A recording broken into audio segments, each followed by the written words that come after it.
right, welcome to the Krueg Show. It is Friday, August the 4th, 2023. 5:37 on the West Coast. It is 8:37 on the East Coast.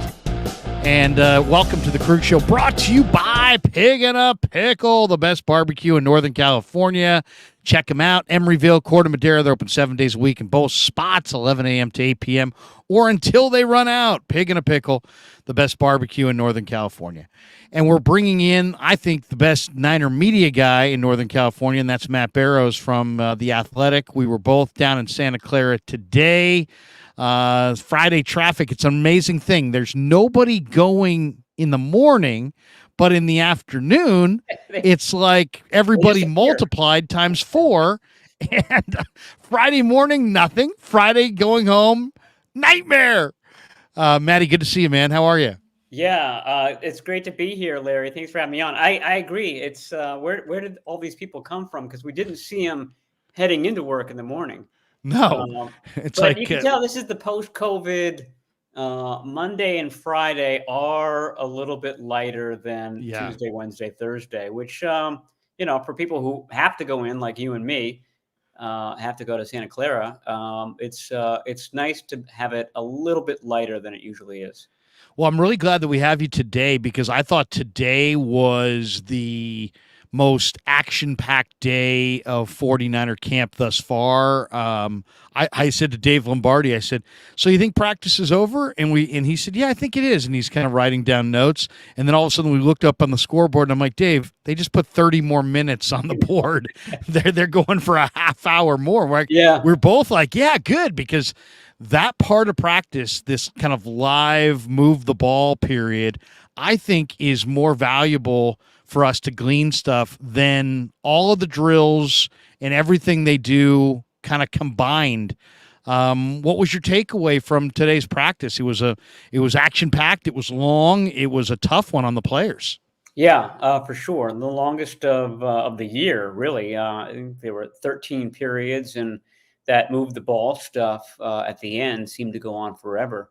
And it was really kind of taxing on the defense. And I thought the offense won the day. My assignment today was to follow Fred Warner around from the minute he stepped onto the field from the locker room at the start of practice and until he actually left the field, which was, maybe almost an hour after practice ended. So I wasn't following I wasn't charting it out like I normally do, but I could tell that Warner and that first team defense, which has been throwing its weight around, really kind of pushing the offense around to start training camp. They were on their heels for a lot of the day. Christian McCaffrey, I think, had a really nice day, judging from Warner's reactions. Brandon Ayuk always seems to have a nice day. I caught George Kittle with his best catch of training camp. Caught one from Purdy. Good coverage by Dre Greenlaw, but Kittle just kind of reached over him and snatched the ball away. So the top players on offense showed up today. No doubt. That includes Deebo Samuel. Yesterday was just the opposite practice. Lots of guys sat out. It was a short practice, no one-on-one stuff. The pass rush drills early in the practice. Today, everybody showed up. So it was Trent Williams. It was the entire cast, save Nick Bosa, were out there. And so it was a great test for both sides. No question. And, Deebo, Ayuk, CMC, JP Mason, Ty Davis Price, I think all these guys really look good. I didn't want Steve Wilkes to bite my head off, and I hate camp stats, so I kind of went away from my question that I was going to ask and asked a little bit of a follow-up question on Deshaun Jameson, who's a outstanding young corner prospect from the University of Texas who miraculously went undrafted and dropped in the 49ers' laps. It's an amazing thing when you think about how hard it is to find good corners, period. And then in any round, and how the 49ers, I can think, you've been covering this team, Mike Rumpf and others, and they've drafted first-round corners, and they haven't looked good, and now they just fell into Deshaun Jameson, and Jameson's been phenomenal. But my question was going to be, because, I was looking at the quarterback numbers that Dave and I had. We were kind of standing next to each other comparing notes. I had Allen at 86% completion percentage, Darnold at 86% completion percentage, Lance at 73%, Purdy at 67%. Those are high completion percentages against the number one defense in the NFL, at least last year. Do you think, you have a lot more experience watching these practices than I do, and practice is just that, practice. But is this a Bosa thing? Is this a bad sign for the 49er defense, either up front or on the back end, that all four quarterbacks completed nearly 70% or much higher? What do you think? My experience with training camps is that it vacillates. The defense will be up for a period, and then the offense will fight back. I think fatigue has a big thing to do with it. The last time that they had one-on-one drills, the offensive line just basically mopped up the defensive line, and we're talking about Eric Armstead and Javon Hargrave and Javon Kinlaw. There were some really big names on the defensive line, and they couldn't do anything against the offensive line. Much more anonymous group. And to me, that was maybe one group was more worn down than the other. It could be as simple as that. It all starts up front with that defensive line. If the defensive line isn't at peak performance, then I think the rest of the defense will follow suit. Again, I was following Warner all day, so I sort of am seeing the practice through the lens of him, and he seemed to be just a little half step off of the ball on every play. I just think it's where they are in training camp, and I think the defense might be a little bit more worn down than the offense at this point. When you said fatigue, it reminded me of a funny joke from when I asked Ricky Jean-Francois in a very loud post-game, Ricky Jean-Francois, about in a very loud 49er post-game during the Harbaugh era. I said, Ricky, was fatigue a factor? And he was putting on his clothes, and he just looked at me and he said, Who? I said, fatigue. Anyway, one super chat here from Daniel Trujillo. He says, what's the latest on Bosa? Predict our wide receiver group. We'll hit those right here. What is the latest on Bosa, Maddie? And are you in my camp? Because I'm of a believer that the 49ers and Bosa, I think they have had forever and a day to work this out. I think they're very much on the same page. Usually in a holdout situation, something leaks, or, hey, my guy may want to be traded, and there's no leaks, and John Lynch, the Niners aren't talking, and his side's not talking. And I just think the Niners would, in an ideal world, don't want him to be in Vegas for the Raiders' backup offensive lineman to dive at his knees. And I just think that he's probably going to sign somewhere between the 15th of August and the 20th of August, and that it's not about some 11th hour negotiation, that it's really the Niners just knowing that they have a player that works incredibly hard, is always in shape, and just trying to minimize the risk on Bosa early in camp. What do you think's going on with Bosa? Yeah, I don't know if that's in their thought process.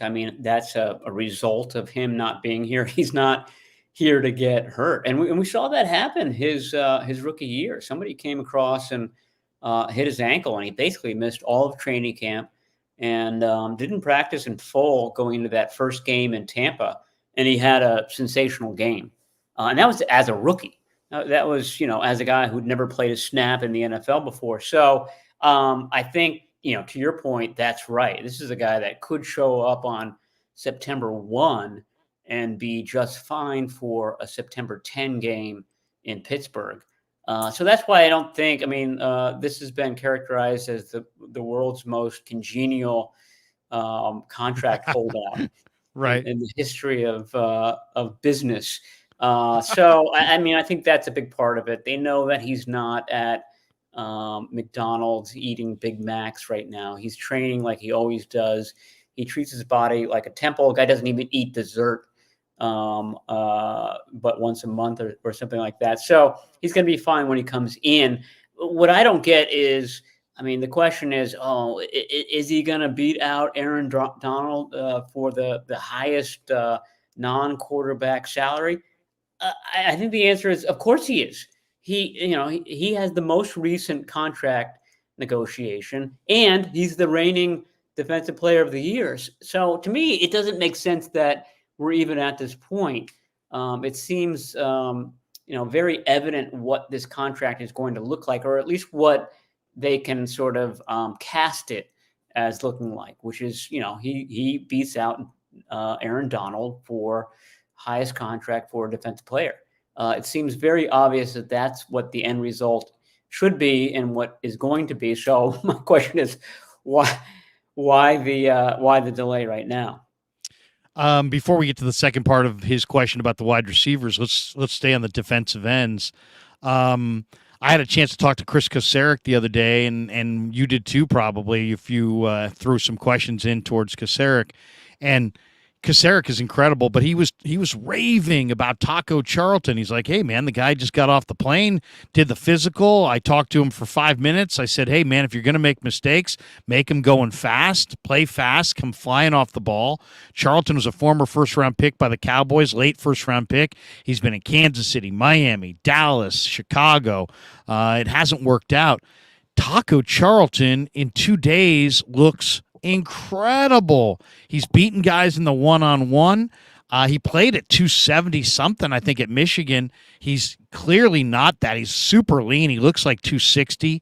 The book on him is he's not nasty and tough against the run, but in this defense, it's all about getting up the field and burning the edge as a pass rusher.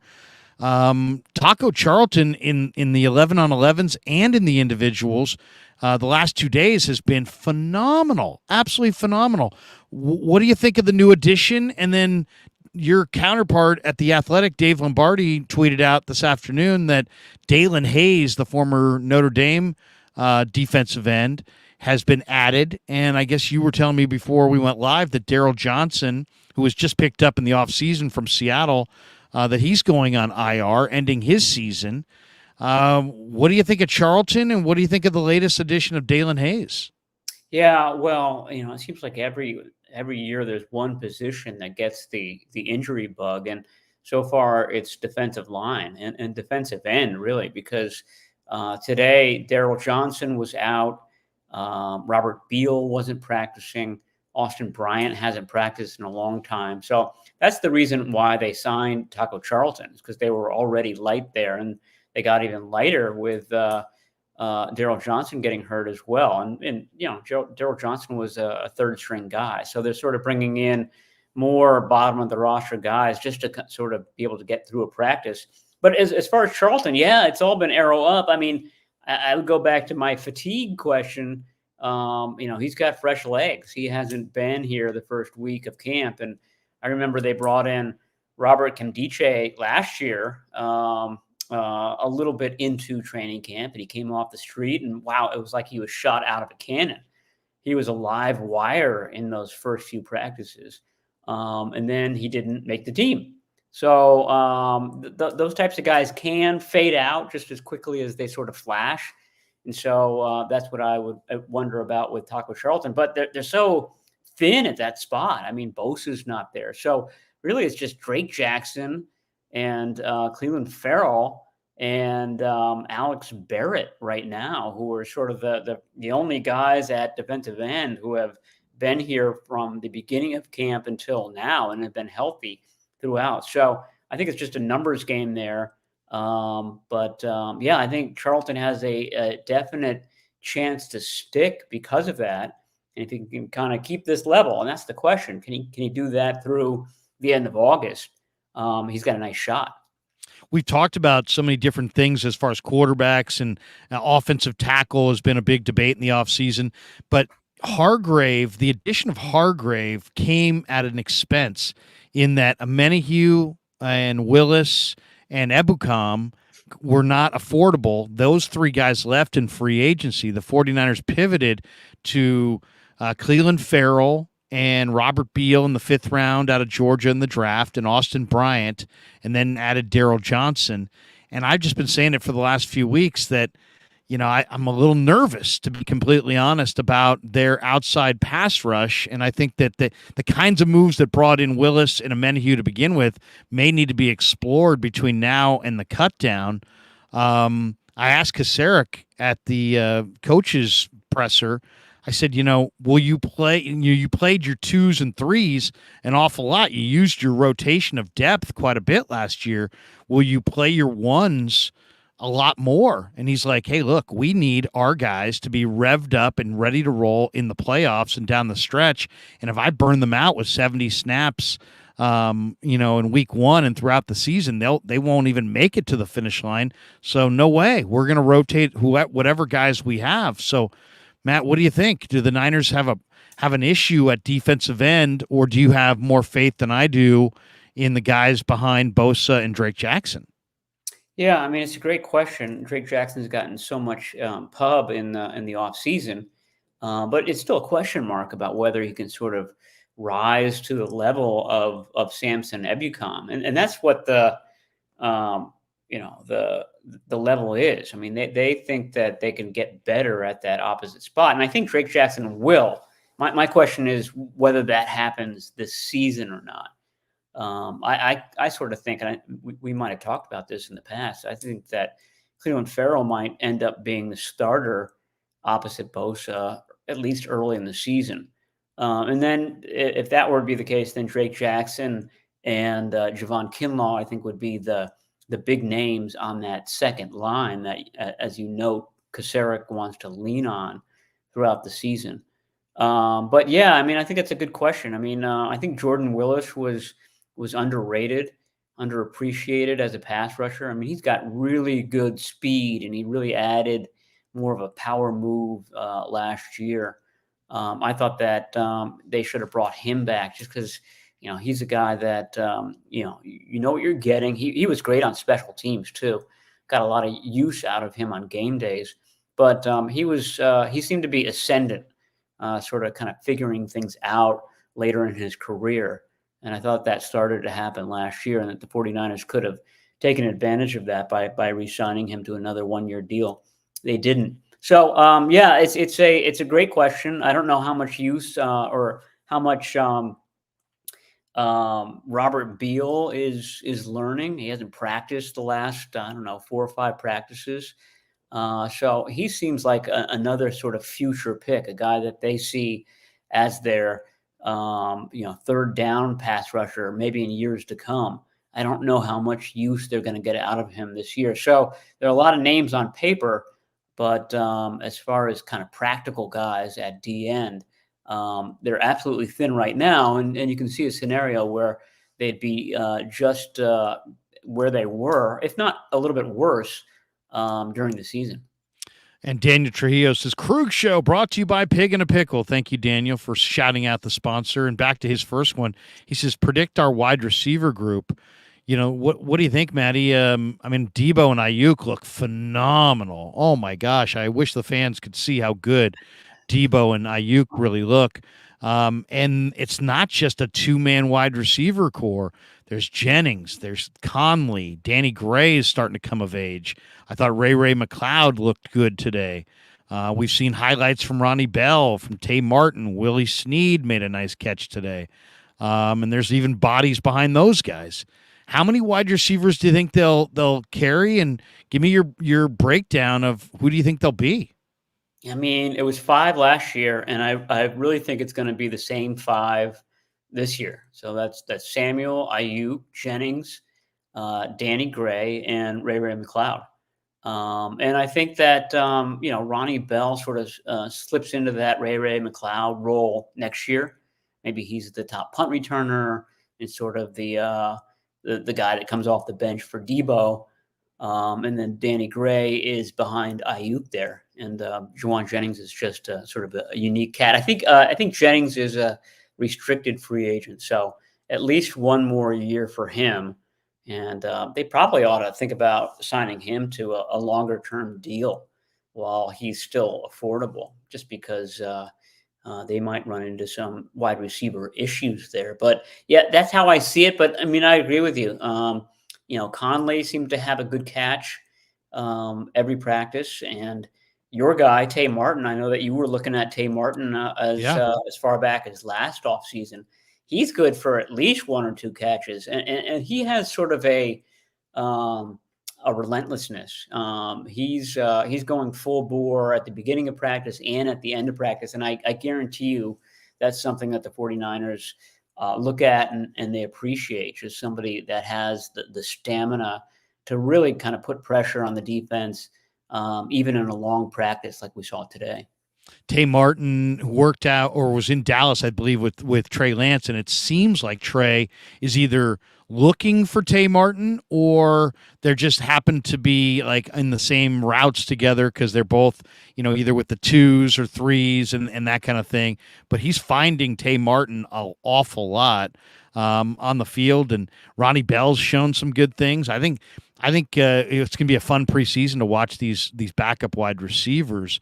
Glass half full guy says, "Were you guys surprised Yannick Ngakoue signed with the Chicago Bears?"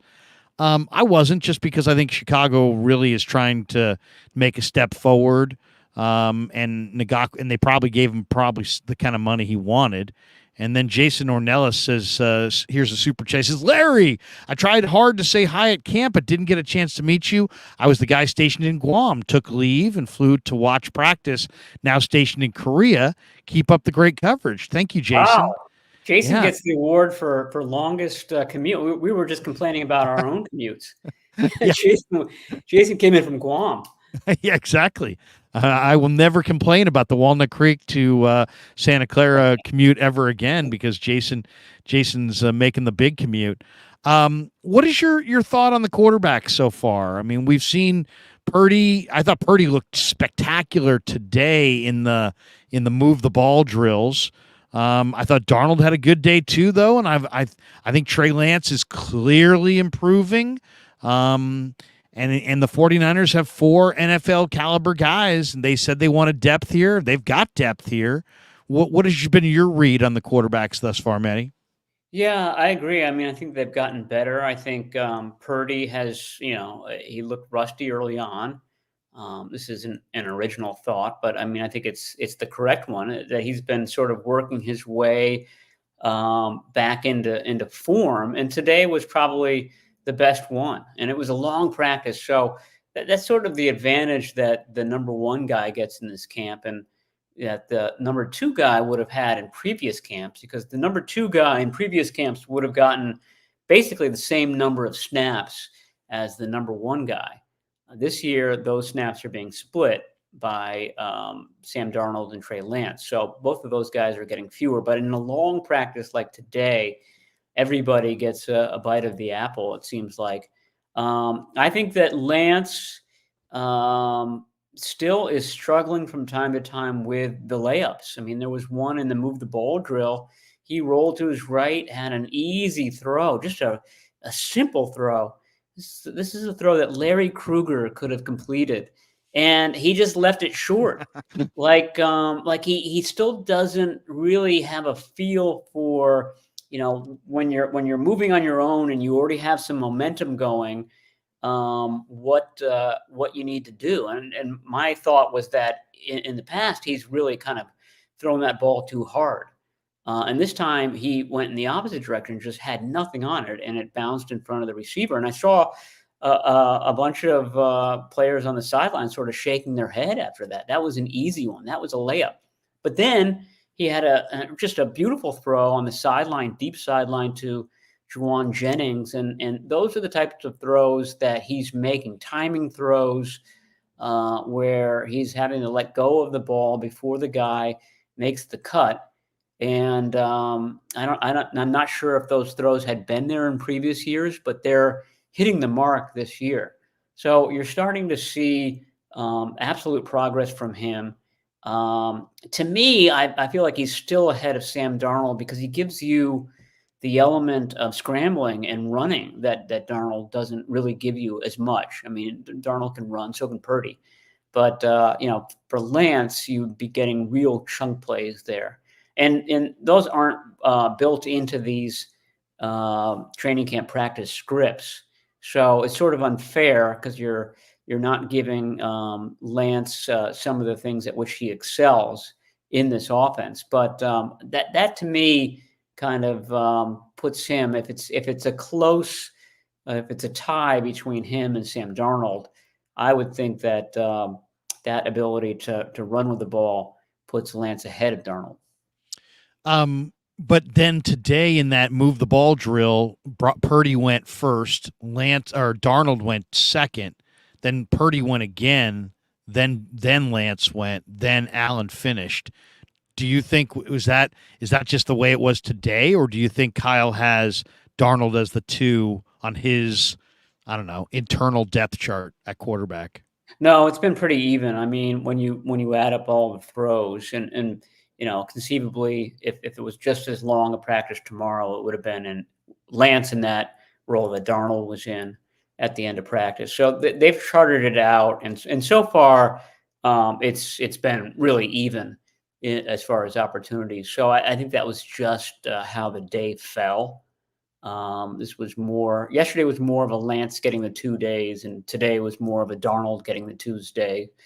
But in the end, it ought to be all evened out. Eric Hernandez, channel member, says, did Shanahan call Brock the real deal? I think he did. I mean, was it the real deal? He said something complimentary of him yesterday, and one of the TV guys kind of followed up and asked Brock about it today, which is kind of awkward. Was it the real deal? Is that what he called him? Or yeah, I think it was the real deal. Yeah. I'm not sure what the real deal means. I mean, sounds good. It sounds great. I mean, I think that just from what Shanahan said is that he's quite pleased with Brock Purdy. I mean, there's no misgivings, there's no worries about the elbow. The arm is exactly the way it was last year. There's no real soreness beyond what a quarterback would normally experience. So, I mean, I think he impressed everybody with his comeback, his return. I mean, back in March when he had this, we were all circling late August. I mean, we would be at this point, we'd still be 2 weeks away from seeing Brock Purdy return to practice, and he hasn't missed. He misses a practice every 2 turns, but to this point, I think that what he's done just kind of bolsters what they thought about him and their impression of him coming out of that rookie season. To me, there's no world where the 49ers release Trey Lance, but I've got great respect for Mike Silver, and Mike Silver wrote an article in the Chronicle that said that releasing Lance was an option. And then because it was Silver, I read the thing start to finish, and I gave it some credibility. Then when I saw Rich Eisen pick up on it and do a whole segment on it on his show, it made me think, is this viable? Matty, I trust you, absolutely covering this team as much as almost anybody. Is releasing Lance even a possibility? And I'm almost to the point where I'd like to hear somebody ask Shanahan if that's ever even a possibility here, or is that just wild speculation? I can't picture that. It just doesn't seem like that would register to me in any way. I don't think it makes sense on the cap. I don't think it makes sense, period. I see an improving player. He may not be ready to start over Brock Purdy at Heinz Field, but I see a player who's ascending, and it would make no sense to quit on the Trey Lance experiment, if you want to call it that, regardless of the price tag of Lance going forward. How do you see it? What do you think of those two reports? I mean, Eisen's credible and Silver's credible, right? Yeah, for sure. I mean, if you're asking, is it a possibility? Yeah, it's a possibility. I mean, I think when the 49ers were making all their quarterback decisions back in March, which is signing Darnold and then signing Brandon Allen, it was more of a possibility because they didn't really know what was going on with Trey Lance and Purdy as well. So they needed to kind of bolster that spot. Just as I said that they were encouraged by how Purdy came back from his elbow injury, I think they've been encouraged by how Lance treated the offseason and working with Jeff Christensen and, finally getting that mechanics down to a point where you just see it. He's gaining more and more confidence all the time. He's starting to hit some of those timing routes that he wasn't hitting in the past. I mean, arrow is up for him. I said when training camp began, keep an eye on his completion percentage, because in previous training camps, it was below 60%. And that's sort of a red flag. I mean, completion percentage in the 50s, you just don't see that anymore. That's what guys in the 70s and 80s used to have. Now you're starting to see completion percentages in the 70s. And right now, and we're still early in training camp, but Trey Lance's completion percentage is up there. And if you can start to hit those layups that he misses every now and then, I mean, it's still a bit of a bugaboo for him. But if he hit those, he would be up around 70% in this camp. And that's a big difference from where he's been in the past. I mean, that's a very broad brush way of looking at it, but I think it is telling in the long run about where he is as far as accuracy and timing, which is the chief things that Kyle Shanahan was worried about. But to your point, I mean, very difficult to see them releasing him, getting nothing back. This is a team that ran out of quarterbacks last year, and then risking the possibility that he catches on with another team and excels for them. So then the 49ers will have given up 3 draft picks for a guy that they got 4 starts out of and got nothing in return for him. It's a very, very difficult scenario to see. Couple more minutes with Matt Barrows, who's kind enough to join us on a long Friday where we both stood in the sun, and we're going to be back at it tomorrow morning for more Niner coverage before the off day on Sunday. Matt, are you going to Vegas or no? Is Dave going? We're both going. We're both heading out on Wednesday, I think. It's an early morning practice. I just looked at the weather, Larry. It's going to be the low that week. The lowest high that week is going to be 105 degrees in Henderson. Oh, my God. We'll get up to 110. Oh, my God. Yeah. What time is the practice going to be? Do you have any idea? Early. I want to say that they start at 9, but it might even be That's 8. not early enough. I'm not sure. Yeah. I don't think it starts to get into the hundreds until like 10:30. So maybe they get the bulk of their work in before then. They had a joint practice with the Texans one year. That was the year that Jimmy Ward and DeAndre Hopkins was still in Houston at that point. And those were the hottest practices. It was just sweltering and it was humid. At least this will be a dry broil, as it were, out in Henderson. Who runs the practice? The Raiders, because it's their home venue, or does each team run their own practice, or does Kyle and the Raider coach have to get on the same page and kind of fight it out, or how's that work?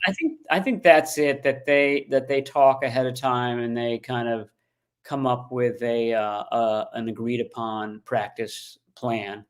I don't know how many fields the Raiders have, but they're outside. The last time the 49ers did it, they were in Minnesota, and the Vikings have a sprawling facility out there. So there's plenty of space. And so you had basically one full practice happening on one field and one on the other. So it's basically the same as a 49ers camp, but you're just multiplying it by 2.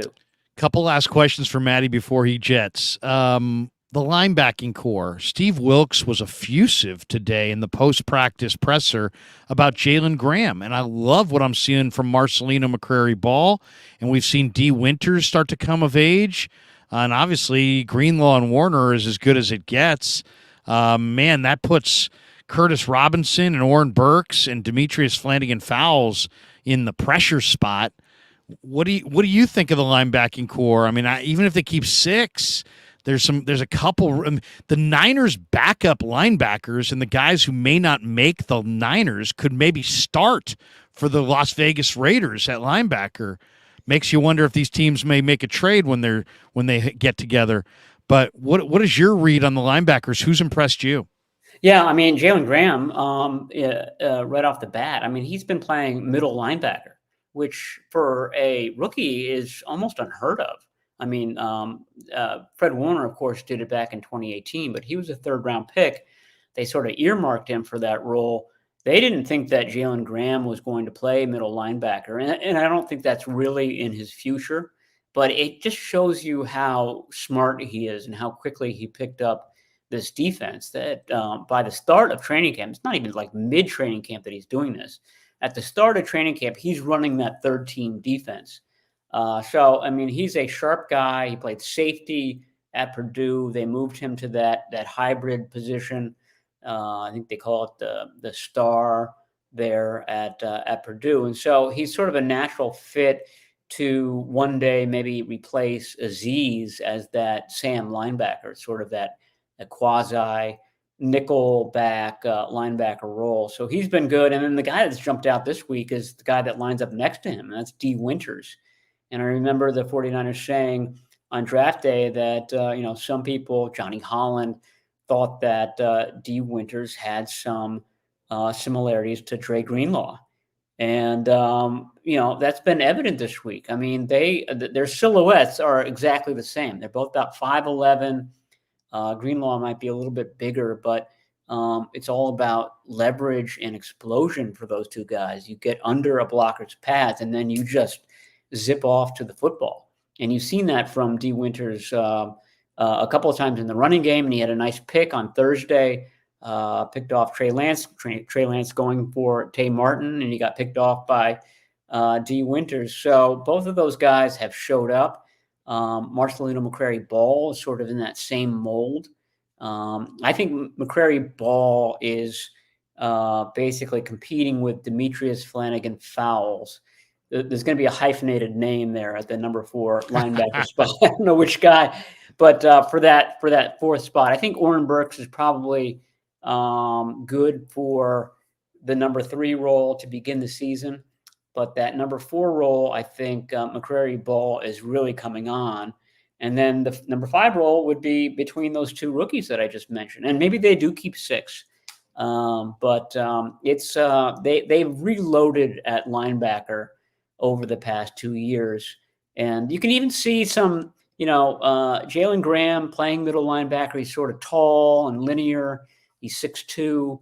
And then D. Winters is lining up right next to him. You see some sort of latter-day Warner Greenlaw duo in those two. I don't think they're going to be quite that pairing, but you see what the 49ers are trying to achieve there. There's a definite type that they've fallen in love with, and they keep finding those guys over and over again. Maddie, 2 last ones before we let you go. The running backs, we know there's McCaffrey, and he looks spectacular. I mean, he really does. And Elijah Mitchell, I think all Niner fans know Elijah Mitchell. He's got the abductor, which is kind of a groin area injury, I believe. He'll be out, let's say, a week to 10 days. And then they got the 2 undrafted guys, Kalen Laburn and Ronald Awatt, and I like both of them. I asked Anthony Lynn about him. He said, man, if you like him now, you're really going to like him in a month because these guys are going to show out in the preseason. So I'm eager to see. But who do you think's been better between those 2 guys in the middle, Jordan Mason and Ty Davis Price? We saw Mason put a couple of footballs on the carpet and fumble, which is, bugaboo beyond bugaboos for running backs, but he looks really good. And then Ty Davis Price, I think, looks really good. He's 230 pounds, and according to Lynn, and he's getting to the edge against one of the faster defenses in pro football and the number 1 defense against the run, and he's cutting aggressively and running hard. Those 2, Mason and Ty Davis Price, are both very impressive. Of those 2, who's been more impressive to you? What do you think of that duo?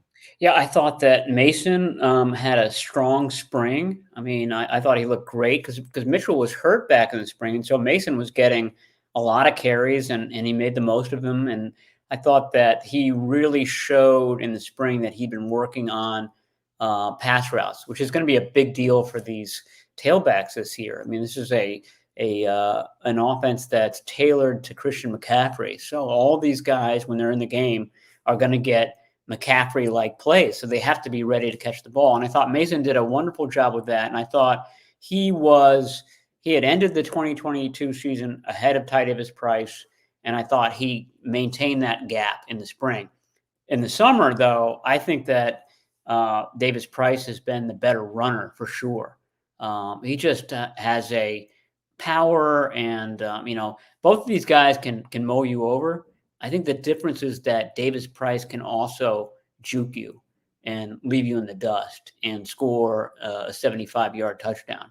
I'm not sure Jordan Mason has that speed. The question, though, if you watch the practices, Mason is still up there with the guys that you think are going to make the team and be on special teams, on the coverage units, on all the major special teams units. And Davis Price isn't at this point. So, I mean, to me, if you're talking about the third running back, that's the decider, the guy who's going to be in uniform. I mean, the fourth running back's not going to be in uniform on game days. He's going to be inactive. So whoever's at number 3 has to be good on special teams too. So my point is that if Jordan Mason can keep it close on the offense, on the field, then he's probably going to kind of keep that number 3 role. But I do think that Davis Price is the more talented runner. And he probably was last year too. But Jordan Mason was smart, and he really focused on special teams. He used that as his ticket to the roster, and that also became his ticket to getting a lot of carries starting in the midseason. As far as comparing young players, who's more impressive to you between Braden Willis and Cam Latu? I mean, probably Willis at this point. He just shows up more in the passing game. That'll be a good question, though. How many tight ends do they keep, and whether both of those guys make the roster? Kittle makes it. I mean, I think Latu makes it because he's a third-round pick. And then you're talking about Warner. You're talking about Braden Willis. You're talking about Ross Dwelly for those what could be 1 or 2 more spots. I think the fact that they went out and they drafted 2 tight ends suggests that they were ready to make some changes at tight end. I'm not sure whether Warner got a catch last year. I don't think he did. So they're looking for somebody who can block and who can also factor into the passing game a little bit more. And you've seen Willis. I think that's coming more naturally to Willis. They also have him more as an H-back and kind of coming out of the backfield. So he's getting more opportunities. And that may be part of it as well, with Latu sort of being more of an inline guy. He's definitely got the heft to do that. So I would say that if they keep 4, it's Ross Dwelly is probably the odd man out in that equation. We love your coverage, man. You do a great job. Seriously, you're as good as it gets. I'm very optimistic about the 49ers. Sometimes when I get this optimistic, I get a little nervous. I tweeted out today that the Niners and the Eagles are head and shoulders. I went through every team's depth chart last night. I was looking at it, and I just don't see a third team in the NFC. I don't believe in Dallas. I don't believe in New Orleans. I see it as a 2-team conference. You don't believe in Lions magic out there in Detroit? No, I mean, I like Aiden Hutchinson, but the rest of that defensive line is very dubious. I'm not a real believer in the NFC teams. But then other people are like, hey, you know what? This 49er team is not as good as you think, and they could get derailed. Outside of injuries, do you see this 49er team as a great team, Maddie? Do you see it as the class of the NFC, or if it's outside of injuries, what derails them this year? I mean, outside of injuries, the only thing I see derailing them are the Philadelphia Eagles. I mean, they've been building that team very intelligently. I mean, I think Jalen Hurts is really, really good and is what the 49ers were hoping Trey Lance could be, someone who's going to beat you with his arm, his mind, and his legs. And that's tough for defense. I mean, the 49ers were having trouble with that, throughout that NFC Championship game.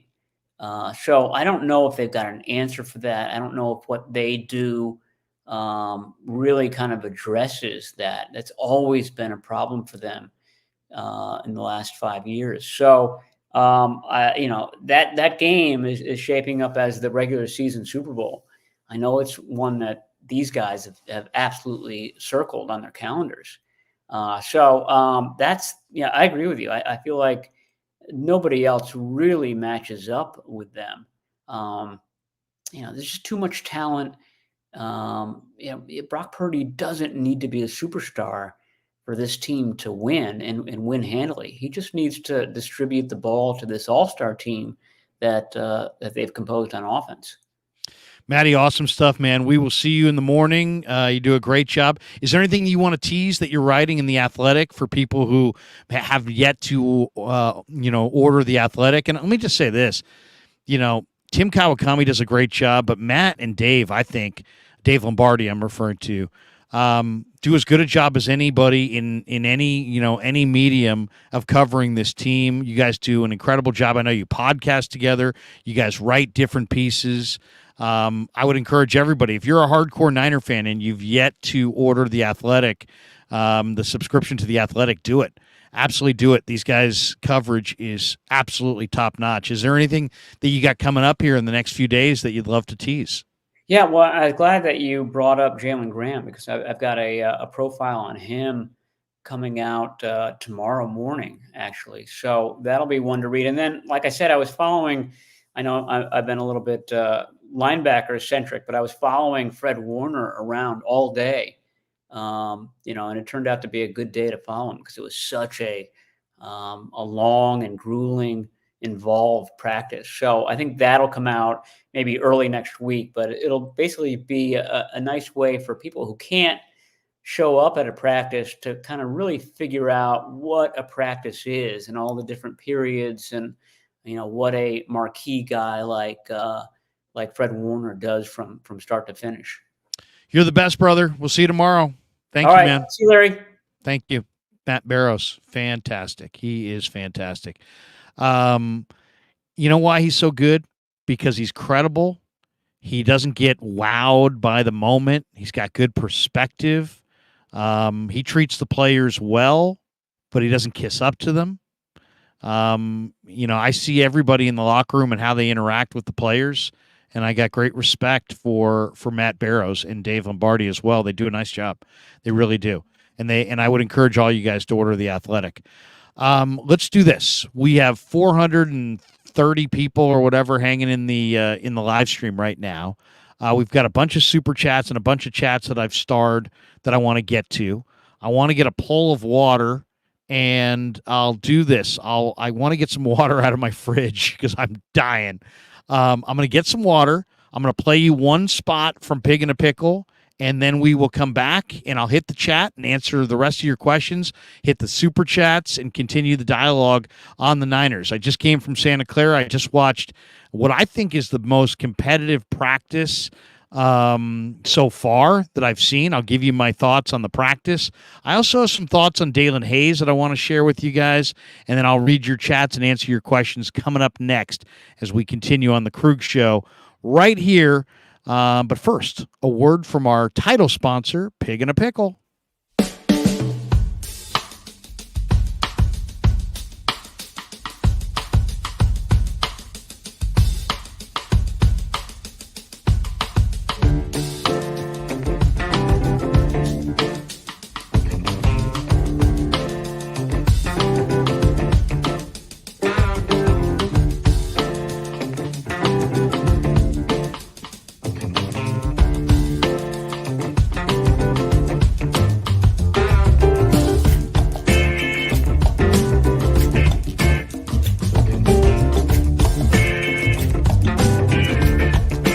So New York style sausage was started over 70 years ago. We are the largest producer of fresh Italian sausage on the West Coast. What makes our sausage in New York style is really the recipe came from back east, from New York, from Connecticut. If you look at all of our labels, there's maximum 4 or 5 ingredients, which we're really proud of. There's no preservatives, no MSG, fresh in, fresh out. The pork comes in fresh, goes out fresh. There's never any freezing throughout the process. We've always used fine quality cuts. We're never going to deter from that.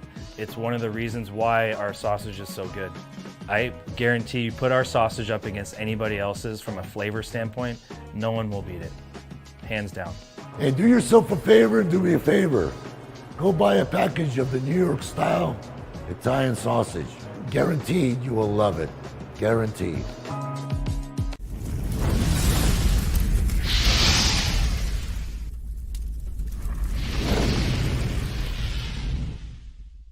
All right, once again, welcome back to the Krueg Show. Thanks to Pig and a Pickle, New York Style Italian Sausage, and Marine Auto Glass for being sponsors of our show. And, of course, marineautoglass.com, 415-883-3030. You see that on the bottom of the screen. If you're driving down the street, you get a windshield pebble that hits your windshield and cracks it, like happened to me the other day, all you got to do, marineautoglass.com, or give them a call, 415-883-3030.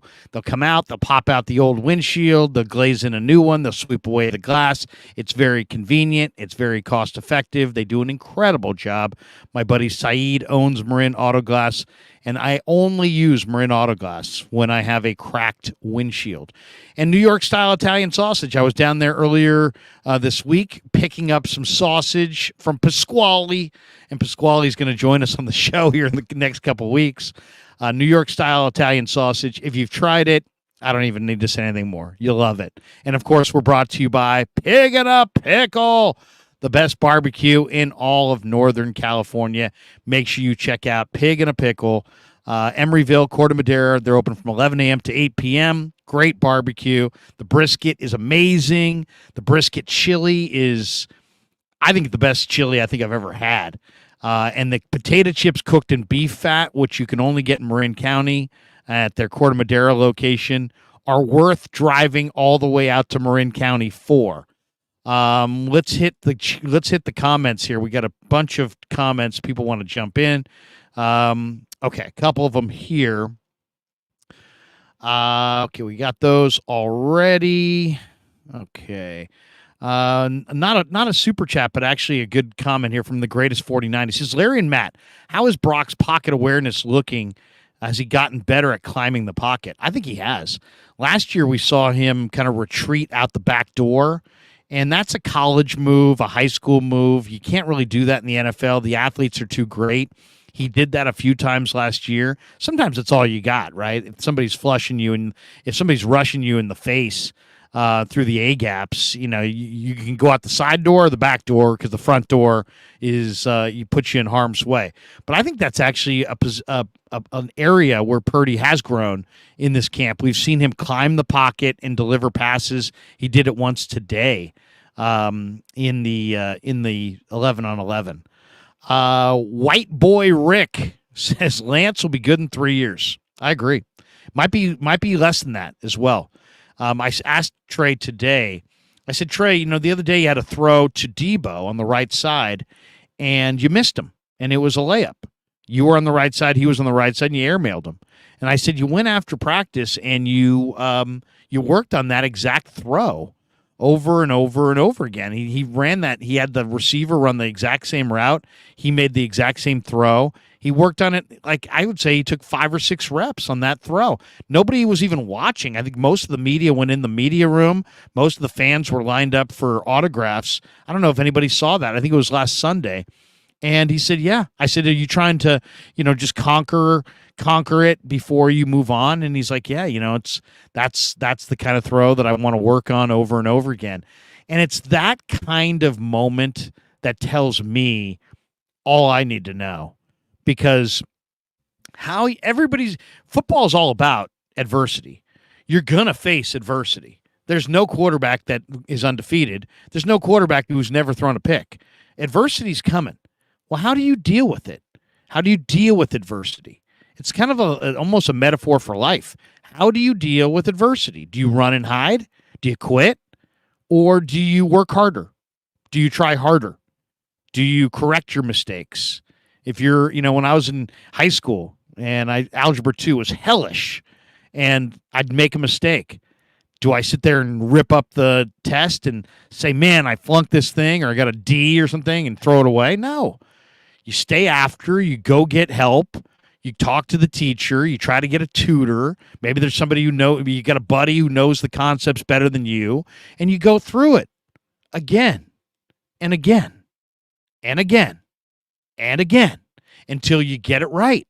That's how you improve.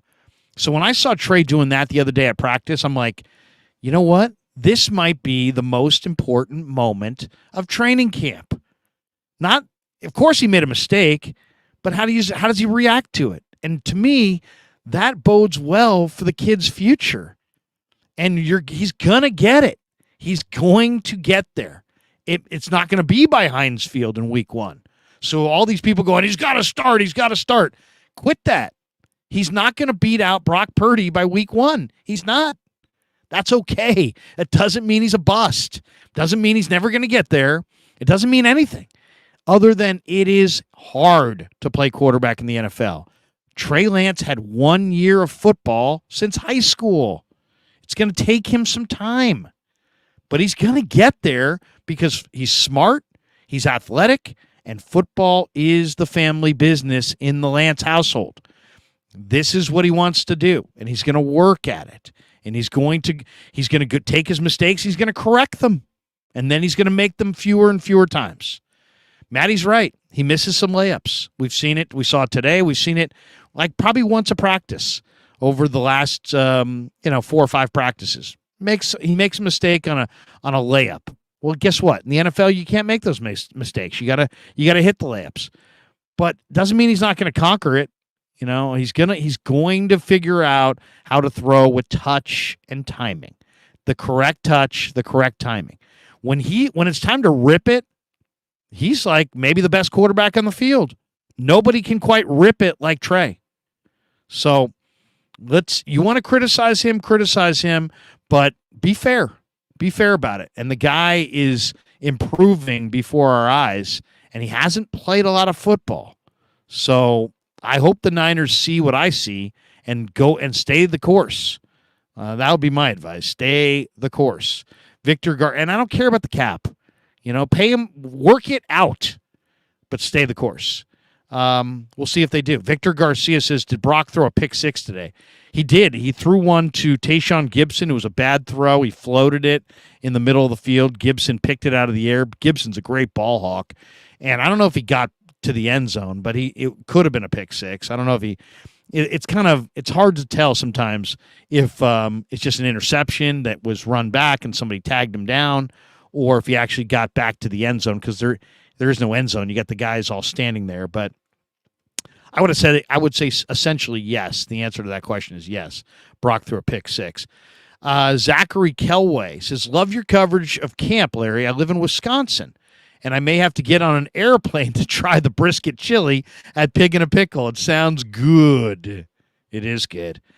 Think about brisket burnt ends thrown in a spicy chili. I mean, my goodness, it's amazing. I've never had brisket and chili till I went to Pig and a Pickle, and it's awesome. It is really, really good. Cosmos says, to this point, where do you grade this year's draft class, including the undrafted free agents? Sounds like they hit on a lot of players. All right, let's go through it real quick. I'll just go offense straight on down the line. Isaiah Winstead doesn't look like he's going to make the team. I don't think he runs fast enough to play in the NFL. Ronnie Bell's got great ball skills. He's either going to make the team, but it's going to be at the expense of somebody really good, like Juwan Jennings, or he's going to be on the practice squad. I love Ronnie Bell, though. Ronnie Bell's got great ball skills. He knows how to play the position. His father is a college football wide receiver coach, and it shows. Joey Fisher, the undrafted free agent offensive lineman who they gave a lot of money to. They're really loaded at guard. They got Banks, they got Brendel, they got Burford, they got Zakel, John Feliciano, Jason Poe, but Fisher's in the running for sure. I haven't seen enough of him to say one way or another. Corey Luciano, an undrafted free agent offensive lineman, I would say no. I know he's a local guy. I'd love to pump up the local guy, but I don't think he makes it. Ilm Manning, I think he's a practice squad offensive lineman. He's got left tackle experience at Hawaii, but he's not a left tackle in the NFL. So he might be a center. He might be a guard. There's some things to really like about Ilm Manning, though, for sure. But I think he's more of an interior player than a left tackle. So I think he'll probably get cut and probably be on the practice squad. Cameron Latou you can see why they like him. He's big and strong, but he's really raw, and he hasn't played a lot of college football. He's only played like 2.5 years of football, and I think he's going to be a guy to watch. He is going to be a guy to watch. I don't know what they're going to do with him. I think he's too good to get through waivers. If they put him on waivers, somebody's going to pluck him. But I don't know if he's good enough to beat out the other tight ends. You know, Kittle's your one, and then I think Charlie Warner's probably the two. Braden Willis, to me, is more ready to contribute than Latou, so he's probably the three. I think Fumagalli and Dwelly may get cut. Do they go with 4 tight ends? Maybe they go Kittle, Warner, Latou, and Willis. I don't know. I mean, he's inconsistent. He flashes some talent as a blocker. He's got some power as a receiver. He's a big-bodied guy, but then he put out one hand on a ball the other day, and you can't catch the ball one-handed in the NFL. I mean, that kind of thing can't happen. Braden Willis, I agree with Matt. He's a little bit ahead, so I'd say Willis is better right now. Willis, you can just see his level of compete, and that fits into their culture. But Latou's probably the bigger talent long-term, but it's kind of not about long-term. Can they stash Latou on a roster this loaded? I don't know. Ronald Awatt has done some nice things as a runner. We'll see what he looks like in the preseason. Kalen Laburn looks really good. He looks really good. He's a powerful running back from Marshall. You know, unfortunately, he's in one of the deepest running back rooms in the entire league. But if somebody goes down with an injury, I could see Laburn making it. Anthony Lynn told me he likes Awatt and Laburn a lot, and that they're going to fire in the preseason. Jack Coletto dropped a pass today. He actually caught it, and then I think Lenore maybe popped him, and the ball came out. But Juice told me yesterday that Coletto's the smartest rookie that he's ever seen. And he's an mechanical engineering major. So he is incredibly bright. And I did a whole hour with him on YouTube. You can watch it if you go check my page on YouTube. If you really want to look into Jack Coletto, there's an hour there. And he's a great kid. I love Jack Coletto. They call him Jack Hammer. He played quarterback, linebacker, and fullback for Oregon State. Dreamt of playing quarterback, but he's really a fullback. Well, then, he might be so valuable as a special teamer that he makes the final roster. We'll see. I mean, they paid extra money to have him. I don't think he gets through waivers. Somebody wrote an article before camp that they may trade him at the cut down for a 7th-round pick. Huschek, said this guy's really, really smart. He says he's the smartest rookie he's ever seen and that he already understands our offense. And, I asked Juice, I said, do you share with him? He's like, well, I'm not going to take his call at midnight and answer questions from him all night. But, yeah, hell yeah, I'll share with him. So I thought that was big of Juice because at the end of the day, Coletto's trying to take Juice's job. I mean, it's not personal or anything, but, they both play the same spot, and they're only going to go with one fullback, most likely. So that's an interesting one. I like Jack Coletto. I don't know if they can – I think if they try to get him through waivers, Denver, Dallas, one of the teams that wanted him after the draft probably is going to pluck him. So that's an interesting guy to watch. Spencer Wagee. I've been talking up Spencer Wagee for a month, and I'm glad that I did because he is making me look really, really smart. Spencer Wagee is a player. And another guy, I don't know. Can they stash him and get him through waivers? I don't know, man. He looks damn good. He played defensive end at North Dakota State. He's making plays. He's got a motor. He can play end. He can play tackle. He's versatile. He's smart. He's a try-hard guy. He's got a 1.66 10-yard split, same as Alden Smith coming out of Missouri. He is good. They will. I don't know what they're going to do with Wagee because they're loaded at tackle, right? You got Hargrave, you got Armstead, you got Givens, Kinlaw's a monster, T.Y. McGill, Kalia Davis, Marlon Davidson, and then Wagee. So, they got a bunch of guys. Maybe they'll have Wege lean out and he'll play defensive end. I don't know. He played defensive end last year. Kasarik said they want him at tackle.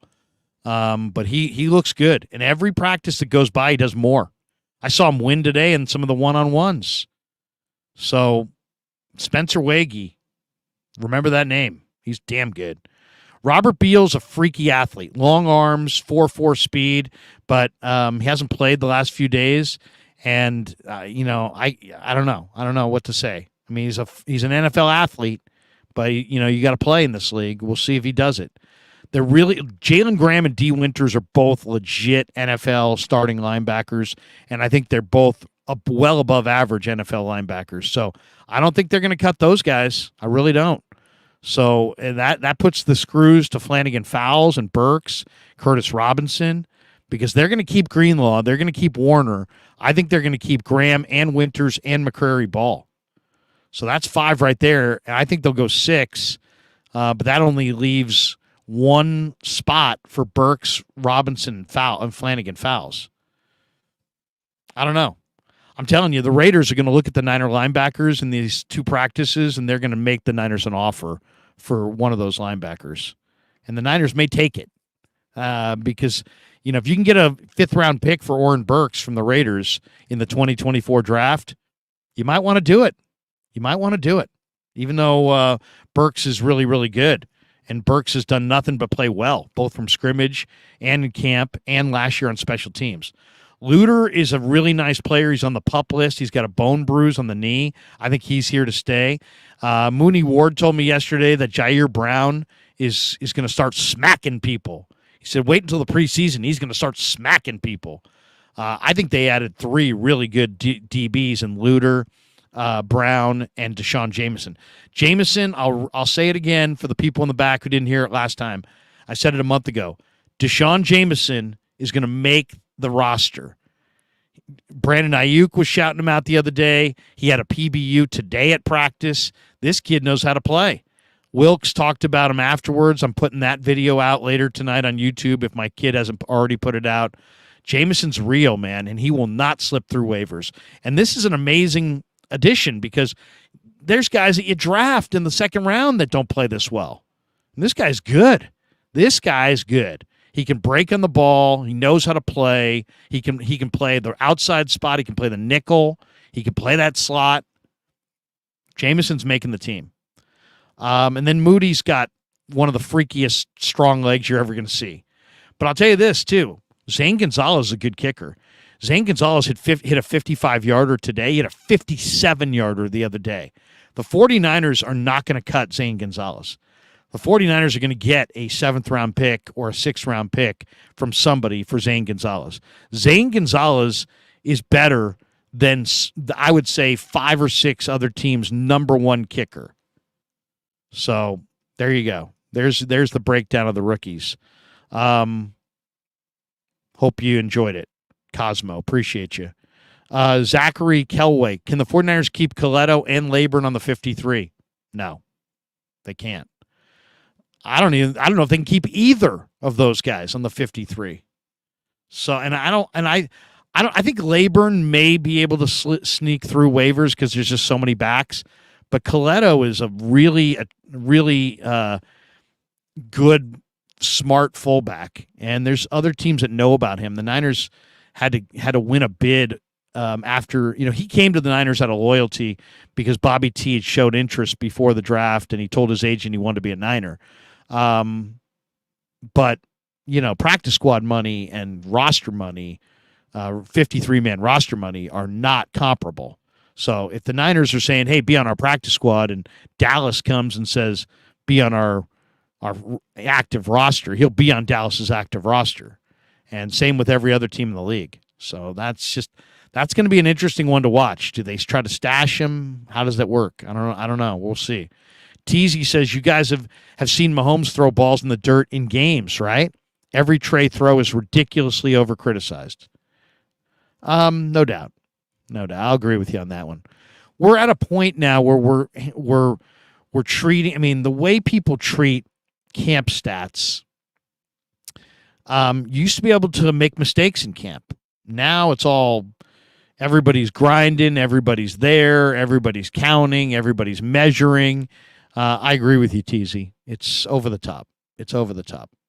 Terradome says, the Krueg show. Larry, did you get a hat yet? I put lotion on today, and I do have my Longhorn hat. Occasionally I'll wear the Longhorn hat. But not today. I didn't wear one. But I do go heavy lotion before every practice. The one thing I will not do is I will not go out there without my lotion. Let's see, what is it? SB 30. There you go. A little lotion every day. Forehead, side of head, back of neck, forearms, sometimes the ankles. Always do the lotion. Thank you, Terradome, for asking about my skin condition. Because seriously, I'm Italian, German, and Irish, and I'm fair, so I burn, and I gotta make sure because the last thing I want to do is get the skin cancer. Sacktown Izzy says nobody's given Lance enough credit with how he's been improving. Sacktown, I hear you. I don't know that nobody is. I mean, I have. I hope you hear it. I hope you're hearing my optimism. I hope you're hearing my enthusiasm. I believe that Trey Lance is a franchise quarterback. I told you that when I was pounding the table saying draft Lance, draft Lance, draft Lance, draft Lance. I saw the vision of Lance, which was he's smart, he's athletic, football's important to him, he's a great kid, he's high character, and that's the guy. And I said it. And I'm not going to waver on that. I believe it doesn't mean that he should start week 1 over Brock Purdy against the Steelers. Brock Purdy should start week 1 over Trey Lance and Sam Darnold against the Steelers. And I would argue that all day and every day. But it doesn't mean that Trey Lance is a bust, and it doesn't mean that Trey Lance is not going to fulfill his potential. I really think he is. And look at the way he's throwing the ball in this camp. Trey throws every deep ball, not the deep ball necessarily, but every 20-yard pass, he's throwing lasers, and he's making some throws that are just really nice. He had a throw to, was it Jennings today, that was just in coverage. Jennings didn't have more than a step on the defender, and he just threw a frozen rope in there. Very few guys can make that throw. That was an incredible throw. So, if we're going to criticize the layups that he's missing, you have to give him credit for the lasers that he can throw, that the other guys, there's a little bit more arc on it. His is just, he just sticks it in there. So Trey's improving. Trey's improving for sure. And think about it. He's improving without reps, without game time. This guy's only played 4 games, and we're not even 4 full games. So to me, he's doing really, really well. And I think you heard Lynch say it. I think Shanahan said it. I think the players know it. I think the best route is to start Brock Purdy, and based on what happens in the preseason between Darnold and Lance, whoever you feel more confident in, make them number 2. Go from there. Make the other guy number 3. Pay $14 million, $15 million for your quarterback room, and worry about the cap next year. Don't worry about the cap this year. Here's my question, because I really think this is going to happen. I think Trey is going to play really well in the preseason. And then I think the Niners are going to be bombarded with multiple offers. And then how do they react to that? Do they take one of those multiple offers? I think Atlanta, Tennessee, the Raiders. There's a bunch of teams out there that will be making offers. And I'm not talking about conditional 5th-round pick offers. I'm saying somebody's going to offer them something legit. 3rd-round pick, a 2nd-round pick. Atlanta, So one of these teams is going to Green Bay, Minnesota, one of these teams, and there might be a quarterback injury, and I think the Niners are going to get a really good offer, or let's just say a much better offer than a conditional fifth. And then the question is, do they pull the trigger and recommit to Brock and go with Brock and Darnold and Allen? Or do they say, no, wait a second. We don't know if Brock's going to get through the season. We don't know about Sam Darnold. We drafted Trey Lance, and he's going to be here. So that's going to be interesting to watch. That's one of the biggest questions because I'm convinced that Trey's going to play well in the preseason. And then those offers are going to start coming in. And then are the Niners going to take one of those offers, or are they going to say, no, yeah, we know he's going to have a big cap figure next year, and we think Purdy's the real deal, but Trey's too good of a talent to move on? Or are they going to say, yeah, we'll take whatever, second round pick and a player or whatever, whoever's offering the best thing? That, to me, is going to be the most interesting part of the lead up to week 1. Is Trey's going to play well. I'm convinced of it. They're going to get offers. And then what happens when they do? Do they suddenly go, okay, we'll take the offer, Brock, you're the guy, and get down the road and just be like, you can only have one starting quarterback? Or are they going to say, no, Trey looks so good, we're going to keep him here? And I hope they do that. That would be my hope. David Velez says, is Trey finally where the Niners thought he would be when they drafted him, considering it was a COVID year and they really didn't get to do their due diligence? I think he is the person that they thought they were drafting. I don't know how they feel about his football. They don't say a lot, but I think they're seeing what I'm seeing, which is a young man who's getting a lot better. And now the question is, are they okay paying 9 times what everybody else is going to pay for their third-string quarterback if he's the third-string guy? Let's say Trey, let's say Darnold plays great, because Darnold's playing great. Darnold complete, through 8 of 11. There's been days, or Darnold went 12 of 14 today, 86% from Darnold today. Darnold's had a couple days where he's been the best quarterback on the field. Darnold seems like he's got a new lease on life. Darnold seems like he's been definitely rejuvenated and totally energized by the fact he's surrounded by Kyle Shanahan and all these awesome weapons in this number 1 D. They're comparing Darnold and his career renaissance to Steve Young leaving Tampa. That tells you how they feel about Darnold. So Darnold's going to be here. He's on this roster, I think, for sure. The question is Darnold going to be number 3, or is Darnold going to be number 2? And if Darnold's 2 and Trey's 3, are the Niners willing to have a $9 million 3?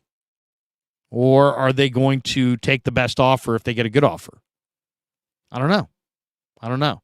But this idea that was floated that they may release him, no. Nope, not going to happen. Don't buy it. First of all, it'd be the worst thing for their cap.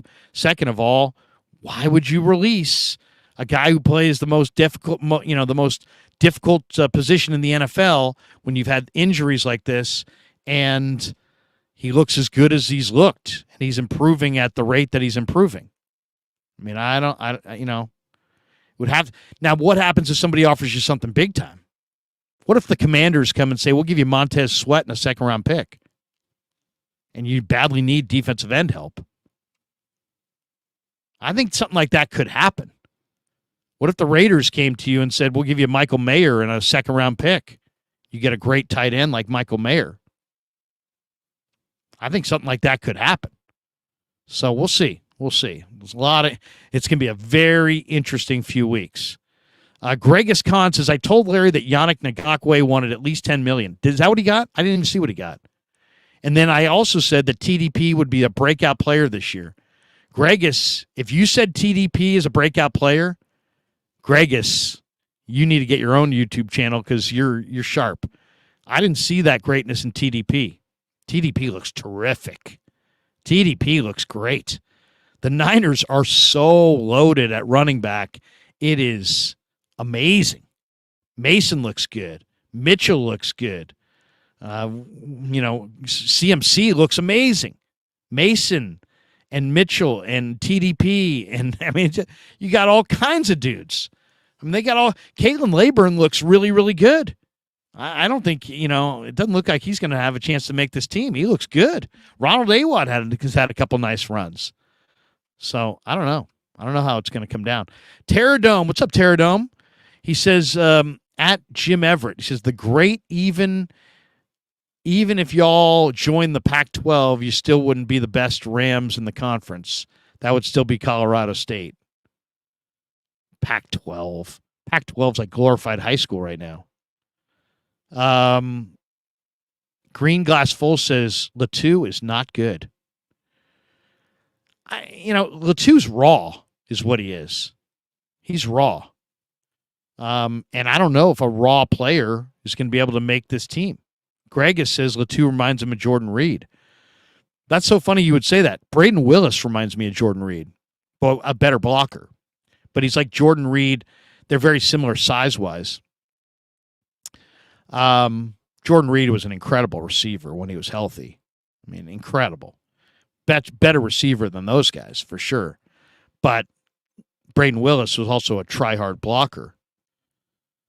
M. Patel says, Latu reminds me of a bust. Maybe they should convert him to offensive tackle like Watson. Well, he's not an offensive tackle. That's for sure. Once again, they draft. I didn't love the pick. I thought it was kind of a reach. I thought he was more of a 5th round pick, and they took him in the 3rd. He's got some nice traits. Scott McLuhan, told The Athletic that he thought Latu was a really nice pick. So, we'll see. I talked to Fleury, the tight end coach, and he's like, you know what? It's time to see it. These guys, it's going to be a competition.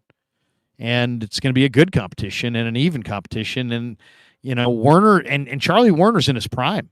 Charlie Werner's he's probably playing his best football. Ross Dwelly is a valuable member of the special teams unit and has a role on this team. So nobody's going to hand Braden Willis or Cam Latu anything. That being said, they did invest a 3rd round pick in Latu. M. Patel says 400 people in the room, but only 75 likes. Smash the likes. Yeah, get the likes up there. I'm not sure exactly why, but just do it. Please do the likes. No, I should say when you hit like, more people find the show and the show grows, and then hit subscribe. If you're one of the 420 people in the room right now and you've yet to subscribe to the Krueg Show, please do. And then hit that notification bell. And when you do, every time we go live, you'll get a little alert on your phone saying that we're going live. For those of you who are not familiar with the channel, yeah, Monty Watts says, wet the whistle, Larry. Yeah, let me throw one back right now. I went straight from practice to the 680 parking lot to the live stream with Maddie. So I'm sweating, I'm hot. It's been a long day. But what we've done, like today, I went down to Santa Clara, got there at 8:00 in the morning, did a video on who's the 3rd best team in the NFC, because to me it's Niners and Eagles, and the 3rd best team is way, way, way beneath Niners and Eagles. Then I did a video on, are the 49er quarterbacks good enough to win with, because my buddy Grant Cohn threw out a thing yesterday in his live stream saying that he didn't think the Niner quarterbacks were good enough to win with, and that they would go with a different quarterback next year. And God, I hope he's wrong on that. God, I hope he's wrong on that. Grant's right on a lot of things. I hope he was not right on that. I believe in Brock Purdy. I believe in the future of Trey Lance. I even believe in the upside of Sam Darnold. I don't want to see Kirk Cousins here in a year. I really don't. And then I did another video on TDP and how I think he's truly a bust-out player. TDP, a lot of people don't realize it, and I don't know if you know the TDP story. First of all, he ran for 287 yards against Florida while at LSU. He was a 5-star guy. He was a top 10 running back recruit in the nation. He played for Southern Lab High School, and LSU got him over Bama, over SC, over Georgia. Everybody wanted TDP. So the Niners, have a real talent here, and he's showing it. I mean, he looks amazing right now. I mean, you don't get to the edge on this Niner defense. How many 230-pound running backs can get to the edge against Greenlaw and Warner? We're seeing that with TDP. And then when you watch him cut inside, this guy can really cut. Then I went and I talked to Anthony Lynn, and I said, Anthony, what's he weighing? And he said, last year he got down to like 217. He said he's closer to 230 now. He's like 227, 228 in that range. So you're talking about a 206-foot-tall, 230-pound running back that runs with body lean and can run people over and was great in the SEC. This guy might be a number one running back. So and Mason looks like a number one, and Mitchell might be a number one, and CMC is a star. So I mean, to say they're stacked right now. I don't even know what to say. I don't know what to say.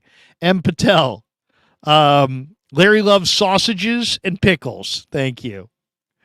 Hey Spider 8, after watching the commercial from New York style Italian sausage, he's like, New York, Connecticut. There we go. We grew up with a Sunday dinner. We grew up with a Sunday dinner.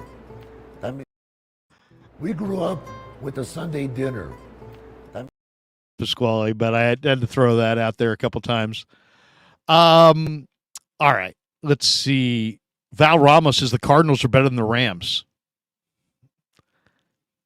Cardinals are not terrible. Cardinals had a good offseason. The Cardinals really did have a good offseason. I was looking at the Cardinals' depth chart. Cardinals' depth chart's not bad. I mean, at receiver, they got Rondale Moore, Hollywood Brown. They just drafted the Stanford kid, Michael Wilson, who might have been the best receiver at the Senior Bowl. So they got some receivers.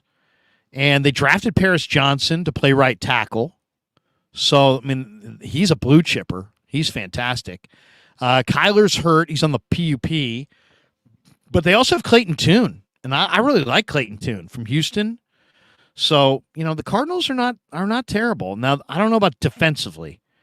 They don't have J.J. Watt. They're kind of a circus defensively. But they drafted Keitrell Clark out of Louisville. I love Keitrell Clark. That was a great pick. They took the Auburn linebacker who runs in the 4.3s, Owen Papo. They drafted B.J. Ojolari. That's Keem Ojolari's brother, the LSU kid. But he's on the PUP. Dante Stills. I got to think, though, if they're going to go with Colt McCoy or Clayton Tune, the Rams should be better than the Cardinals, right? Okay, the Niners made a move today. They added Dalen Hayes. Dalen Hayes is interesting. He missed most of his senior year in high school. He went to Skyline High in Michigan. He had a separated shoulder. He was a top 100 recruit nationally. He enrolled at Notre Dame a semester early and then played good ball at Notre Dame. He was all ACC at Notre Dame, 12-game starter for the Irish. He went to the Senior Bowl. He's a high-character guy. He's a team leader. I mean, I watch a lot of Notre Dame football, and this guy's athletic. Seriously, and he's a team captain. He's known as a leader. He's a good guy. I mean, he's community guy. Community involvement guy. He was a finalist, I believe, for the Witten Collegiate Man of the Year award. He's got good footwork. He's got good hip flex. He's got good leg strength. He's an interesting player. Now the shoulder has to check out. He's had a bunch of shoulder injuries. And his production at Notre Dame was just a little bit below what I wanted to see. But there's some twitchiness there. There's some athletic ability. To me, he's not a star by any stretch, but I think it's an interesting pickup. And maybe they can get out of Dalen Hayes what they've been able to get out of Taco Charlton. He's 6'4", about 260. He's a kid from Detroit. and went to Notre Dame and was with the Ravens. The Niners signed him today with Johnson going on the IR. So I'll say this. They picked up Taco Charlton. They just picked up Dalen Hayes. They're obviously at some point going to sign Bosa. They are going to add another defensive end or two before the cut down. The depth at defensive end for the 49ers is a little iffy right now. I mean, they got Hargrave, and I'm glad they got Hargrave, but they let Amenahue go, and they let who, by the way, I think had a positive drug test today.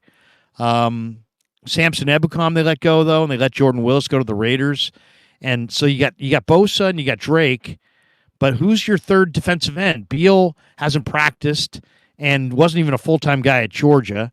Kerry Hyder is kind of like your last defensive lineman on the. He's a guy. He's kind of a tweener who can play both inside and outside, but he's not really what you want in either spot.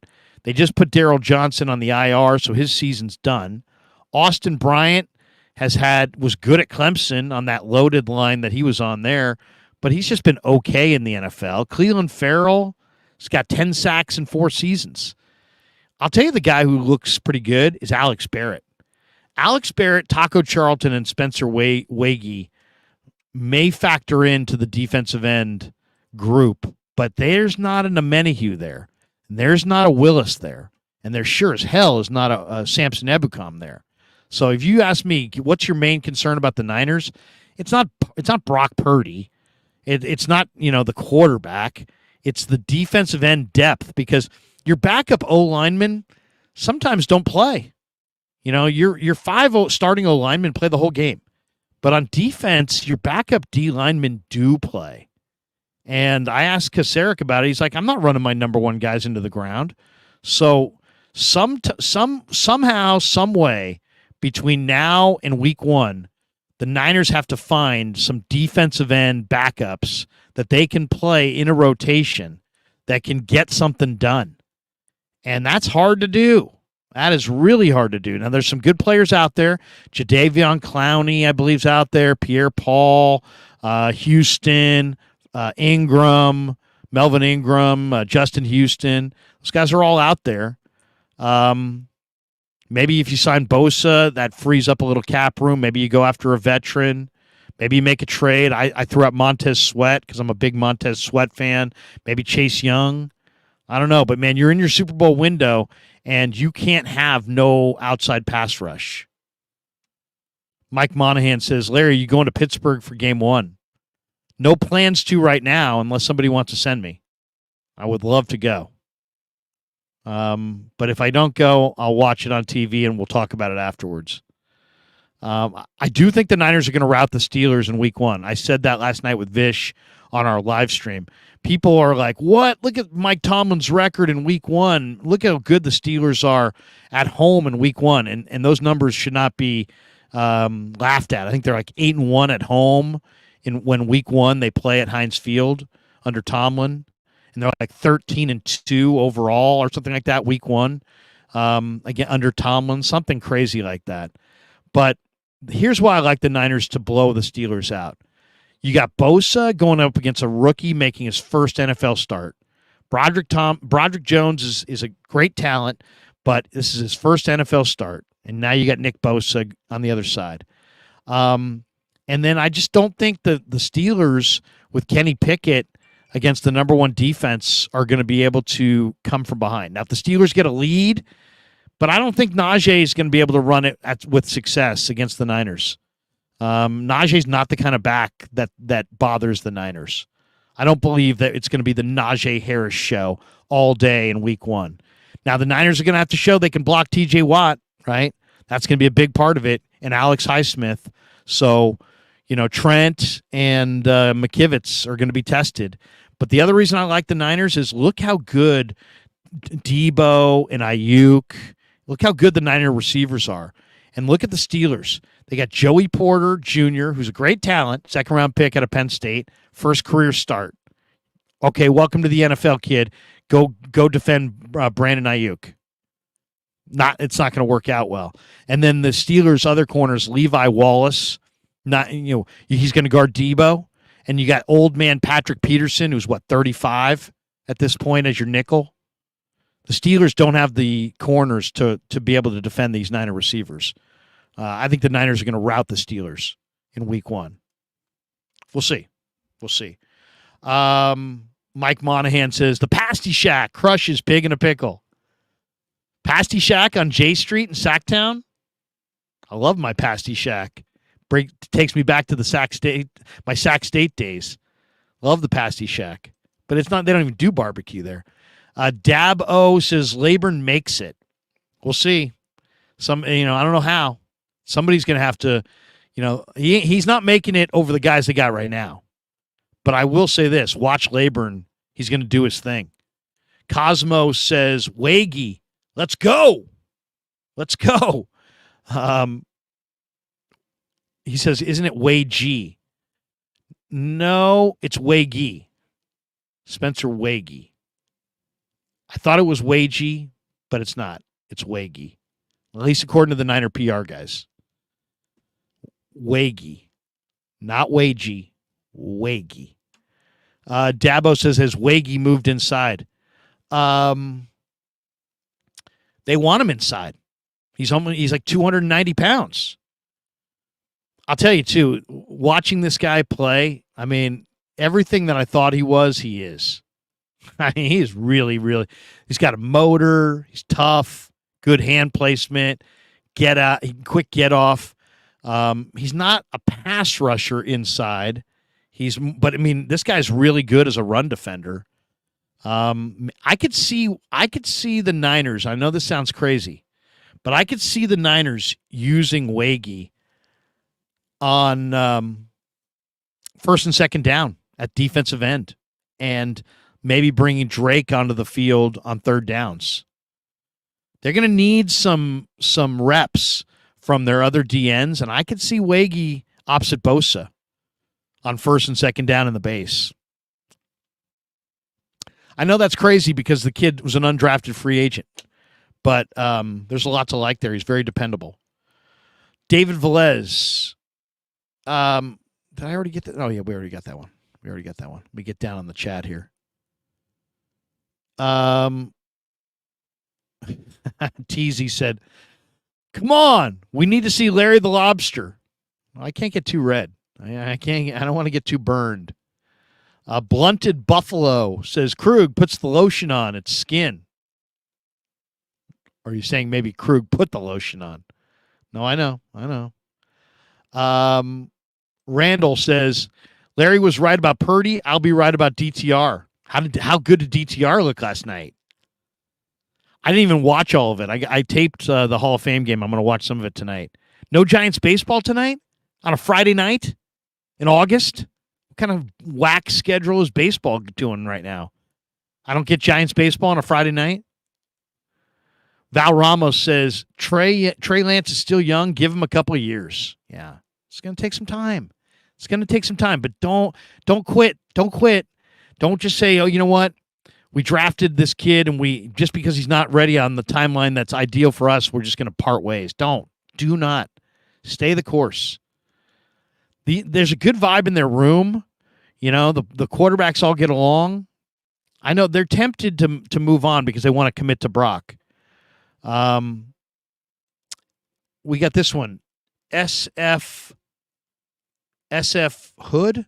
What does that say? Oh, S Flood 2542. Larry, how long is Brock's leash? Shanahan just yesterday called him the real deal. Today he was the best quarterback on the field in the move the ball period. The guy throws strikes. I would say he's got at least a 4 to 6 week leash. Now, nobody's got an endless leash. If he doesn't play well and they don't win and he turns it over a ton, they'll go with somebody else. It's just the way it is. He's not Mahomes. He's not Allen. He's not like it's like, oh, yeah, we're going to live and die with this guy. But he's going to get the first run, the second run, the third run. I would say he's going to get a full look. And then you're probably not going to see Trey. You're probably going to see Darnold. That'll be my guess. My guess is it's going to be Brock 1, Darnold 2, Trey 3. That's my guess. But we'll see. The preseason could change a lot of things. Really could. Injuries could change things. Trock's been throwing this out for the last month. Sammy Dimes.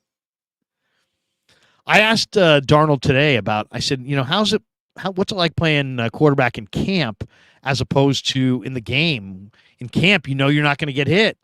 In the game, you are going to get hit. And he gave a good answer. I'll put it out later today. But he basically just was like, hey, you know what? You got to make sure that your clock is right and that you're feeling it and that you're reacting and that you're not so much in the mode that you think you're in camp. Live is different than camp. In camp, you don't get hit. In the NFL, you do get hit. Darnold's got 90 turnovers in 56 NFL games. So what does he got to show this preseason? He's got to not turn it over. He's got a ton of picks. He's got 35 fumbles. Patel says Darnold 6 fumbles in his last 6 games. Yeah, well, that's what I'm saying. I saw his last game against New Orleans. I watched the All-22 about a month ago. He turned it over 4 times. He only got credited with 3 because they fell on one of the other fumbles. But he had 2 picks, and one of them was on 1st and 10. The other was on 2nd and 10. So, he's turned it over a lot. He's got to take care of the football. If Sam Darnold wants to have a career in the NFL, he's got to take better care of the football. He's got to value possession of the football. That's his bugaboo. Brock Purdy's got to prove that he's got enough arm strength to throw the ball in the tight windows. Trey Lance has got to hit the layups. He's got to throw the ball all the time with touch and timing. Those are the hurdles for the 3 quarterbacks. Whoever overcomes their hurdles is going to have a future. If you can't overcome your hurdles, you're not going to make it. Eric Hernandez says, Sammy turnovers we will see in preseason. Yeah. It's a big preseason. I can't wait for the preseason, by the way. How great is that going to be? We get 3 preseason games. We get the Niners and Raiders next week. I bet you that those Niners-Raiders practices are going to be physical. 105 degrees, Vegas, outside, early morning. There'll be some fights. That's going to be good stuff. I wish that thing was on TV because I'm not going.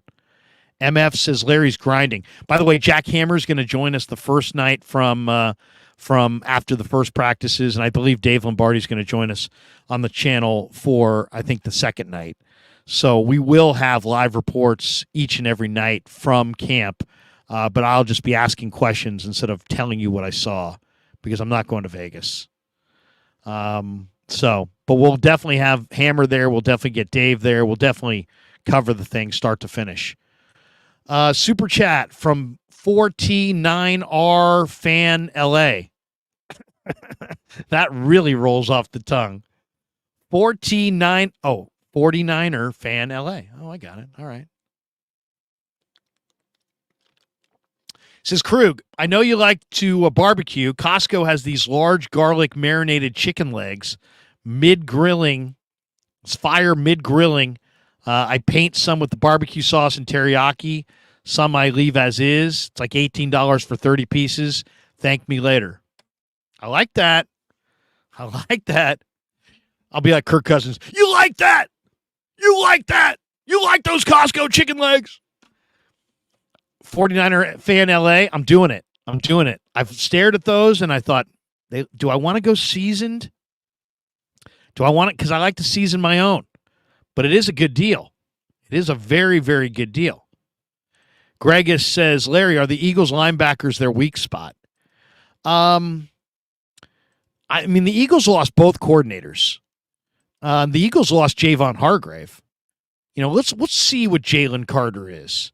Defensive tackle, he's an awesome talent. I'm not going to deny that. But defensive line is about technique. And you got Fletcher Cox, who's old, Brandon Graham, who's old. Jalen Carter's going to be great someday. Is it going to be right? Is it going to be this year? I don't know. And what if it isn't?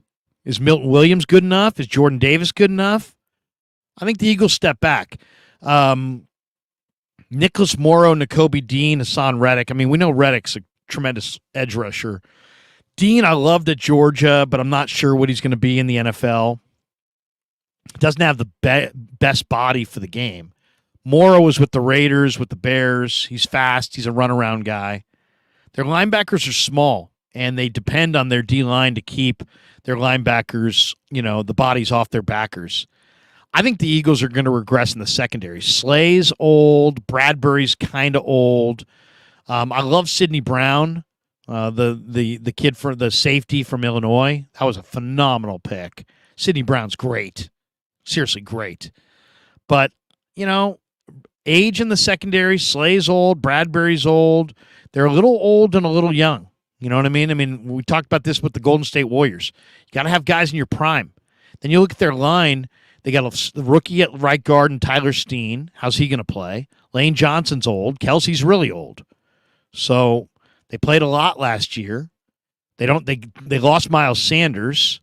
He was their number one back. They did add DeAndre Swift. We'll see. It's all about health for the Eagles. But, here's the other thing, too. I mean, their number 2 quarterback's Mariota, so they've got a legitimate number 2. Tanner McKee, the Stanford kid's number 3. We'll see. We'll see. I mean, can you take out your right guard and pop in a rookie and not miss a beat? We'll find out. Can you take out a dominant player like Hargrave, who had double-digit sacks, and put in a phenomenal athlete, Jalen Carter? But are they going to miss Are they going to miss Hargrave? I think they will. They lost both coordinators. I don't know. We'll see. I mean, to me, it's the Niners and the Eagles. It's the Eagles and the Niners. Everybody else need not apply. I looked at the depth charts last night. Dallas has got the makings of a really good D, but they got one running back. They got their own issues. Dallas is going to be a bully team. There's going to be some games where they just blow teams out. And it's going to look like, whoa, look at Dallas. Dallas, watch out for Dallas. Did you see Dallas? They won 44-6. Yeah, okay. They got a lot of rush up front. They got some good corners. When they get a lead on you, they're going to be they're going to pile on. But I don't think they can stop the run. People with Seattle saying, "Oh, how about the Seahawks?" Seahawks are 26th in the NFL against the run. And they didn't add that much on the defensive side and hardly anything to stop the run. So I'm not a big fan of Seattle. I'm not a big fan of Dallas. And yet I still think those are probably 2 of the better non-Niners and Eagles teams in the conference. But it's Niners and Eagles and then a huge drop to number 3. Ron Holder says, Krug, do you think Taco makes the team?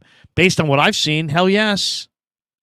Now, the book on Taco is that he's not nasty and he doesn't play the run. But the Niners defensive ends, it's all about getting up the field and rushing the passer. This guy looks like he's about 260 and he is flying and he's got moves.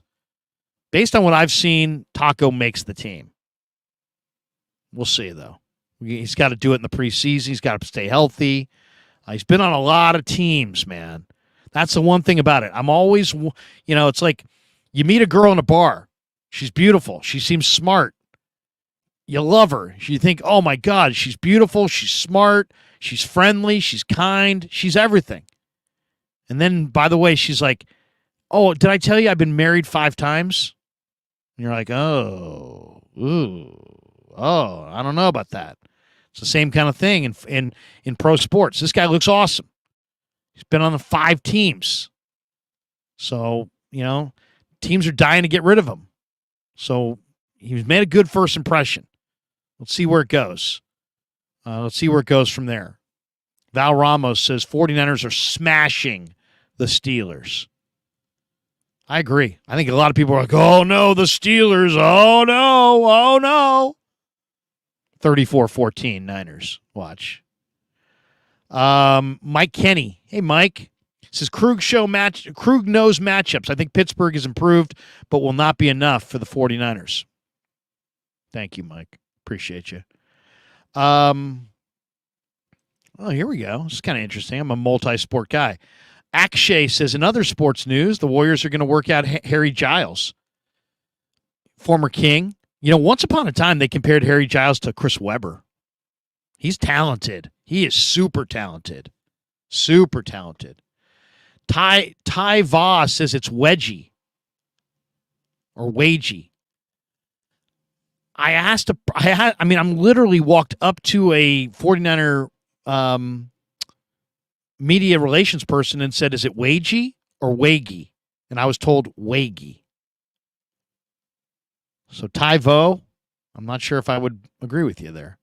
But I can stand corrected. We'll see. I'll ask again. I'm asking again tomorrow. Damn it. Getting to the bottom of this dilemma. Teasy. Larry, when are the Niners going to hire you as a scout? I could help. I'm not saying I know everything, but I could help. You guys know I could help. Carlos says, but I'm very happy where I'm at. Carlos says, good guests, go Matt Barrows. Oh, Matty B's the best. Absolutely the best. Just really solid. And the other thing I like about Matty is that, you know, he's got the respect of the players. Like he'll go up to guys, he'll talk to them. I've listened to some of the conversations. I like the way Matt talks to the players. To me, that means something. I don't like these guys who try to embarrass the players. Football players are good guys. They're very simple. They lift, they eat, they watch film, but they're good guys. And I like, and they deserve to be, you know, give them a little respect. And I love that Matty gives them that respect. Not all the media people do. Some people are kind of disrespectful of the players. Respect how violent this game is. Respect how, you know, legitimate tough guys. I like the way Matty talks to the players. I really do. I respect him for it. Trock says, Larry asks Sammy Dimes if he approves of his nickname. Oh my God. That's a mid-season question. That's a mid-season. I can't ask that right now. And I can't ask that in a group setting. That has to be me going over to Sam's locker like week 6 after he's played really well. Say, Sam, I got a guy on my stream. His name's Trock. And since camp, he's been calling you Sammy Dimes. Since minicamp, since OTAs, Trock's been calling you Sammy Dimes. Can I call you Sammy Dimes? Once he's like had a little success, maybe, you know, knows the room, he'll laugh too. He'll laugh. Now, and I'll get it on camera. And I'll bring it back for you, Trock. I will ask him that. I cannot ask Sam Darnold that at the podium. Though I feel like he seems like he's responsive to my questions, but I can't ask him that. I can't be the clown at the podium. I can, but I just don't want to be. I don't want to be. Not quite yet. Joey Nichols says the Jets have a dude too, and Will McDonald IV. Oh, I didn't see all of last night, but Will McDonald is awesome. Iowa State, baby, Cyclone. That guy's got speed. He's got athleticism. The Jets, you know, is it Joe Douglas? Is that the GM? Look at last year. Garrett Wilson, going to be great. By the way, that's my fantasy advice to you guys. Go draft Garrett Wilson. And then Sauce. I mean, you got Sauce and Garrett Wilson last year, and this year you're coming back. I'll tell you the other guy that I love, Izzy Abanaconda. Say that 5 times fast. The Pitt running back. I did a whole video on it. People who watch every one of my videos knows. I did the Izzy Abanaconda video. But the Jets are coming. The Jets are going to win some games. The other thing that you got to remember about the Jets have a rest advantage on like 14 different games this year. So the league wants the Jets to win some games. The league wants Aaron Rodgers. The league wants the Jets in the playoffs. The league wants Aaron Rodgers and the Jets in the playoffs. They want that market. They have a huge rest advantage. And like, I forget how many games. It's like 14 games. It's a huge number of games. The Jets have a rest advantage. We got this one from Adgelam88. Larry, would you trade Trey for a 5th rounder or keep him as QB3? Keeping him. 5th round pick? No. I don't even want a 3rd round pick. I want something good. If you want Trey Lance, I want Montez Sweat. If you want Trey Lance, I want Michael Mayer. If you want Trey Lance, I want Kyle Pitts. Trey Lance is damn good. He's a quarterback with a ton of talent. I don't want some 5th round pick. Hell no. I don't even want a 3rd-round pick. I want something good. Now I'm getting pissed. Frank, Tom Ocean, Super Chat. Larry, only 20 videos today? You lazy. LOL. The late Bill Urbanek used to say it to me every day.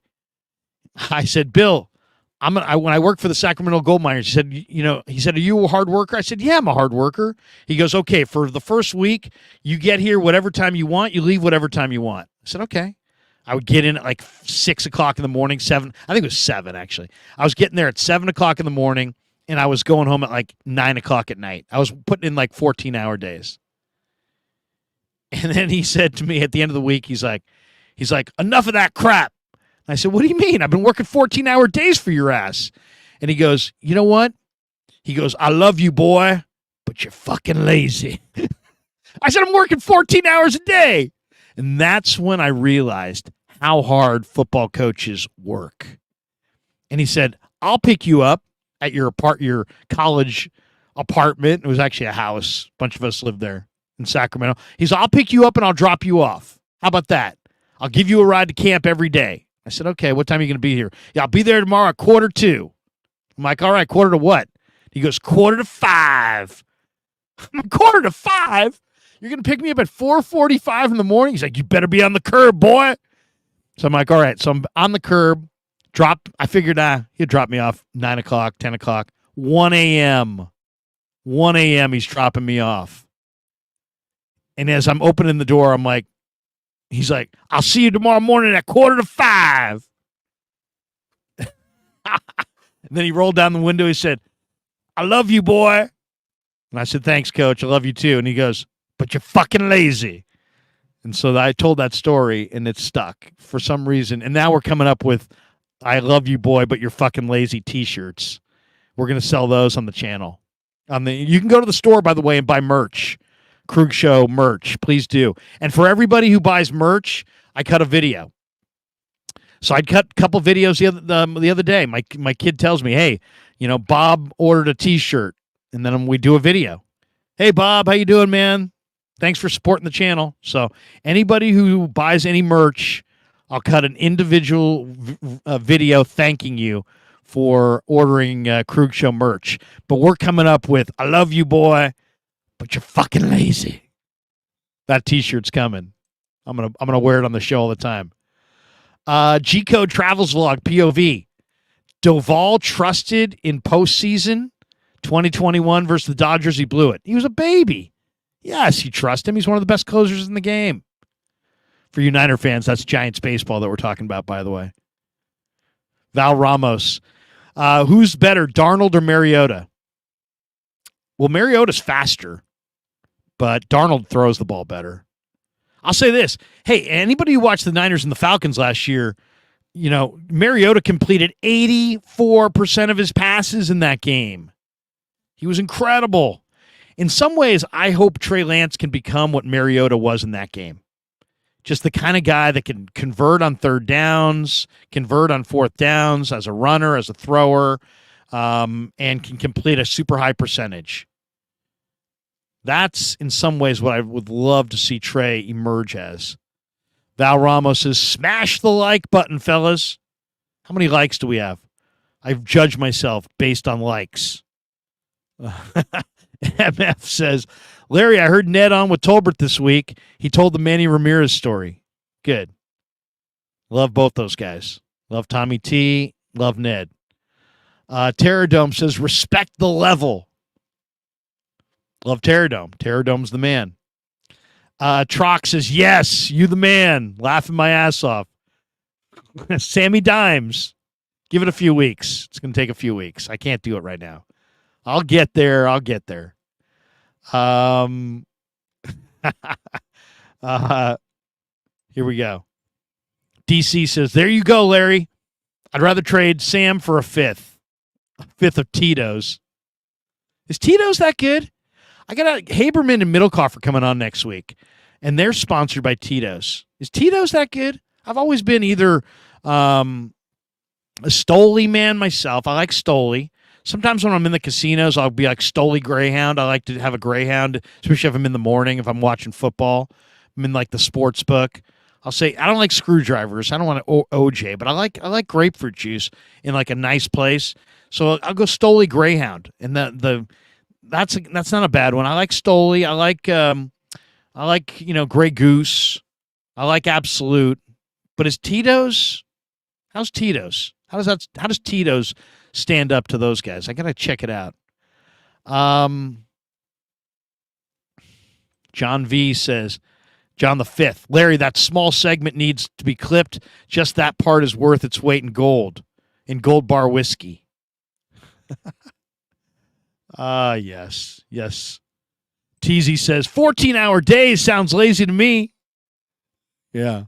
Love you, boy, but you're fucking lazy.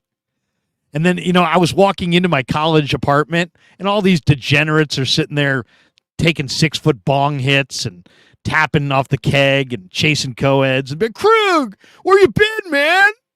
We've been partying for hours. Be like, dude, I got to go to bed. The defensive coordinator for the gold miners is picking me up in 3 hours. Dude, we're going out. They be walking out. I be walking in. They be going to bars. I be walking in.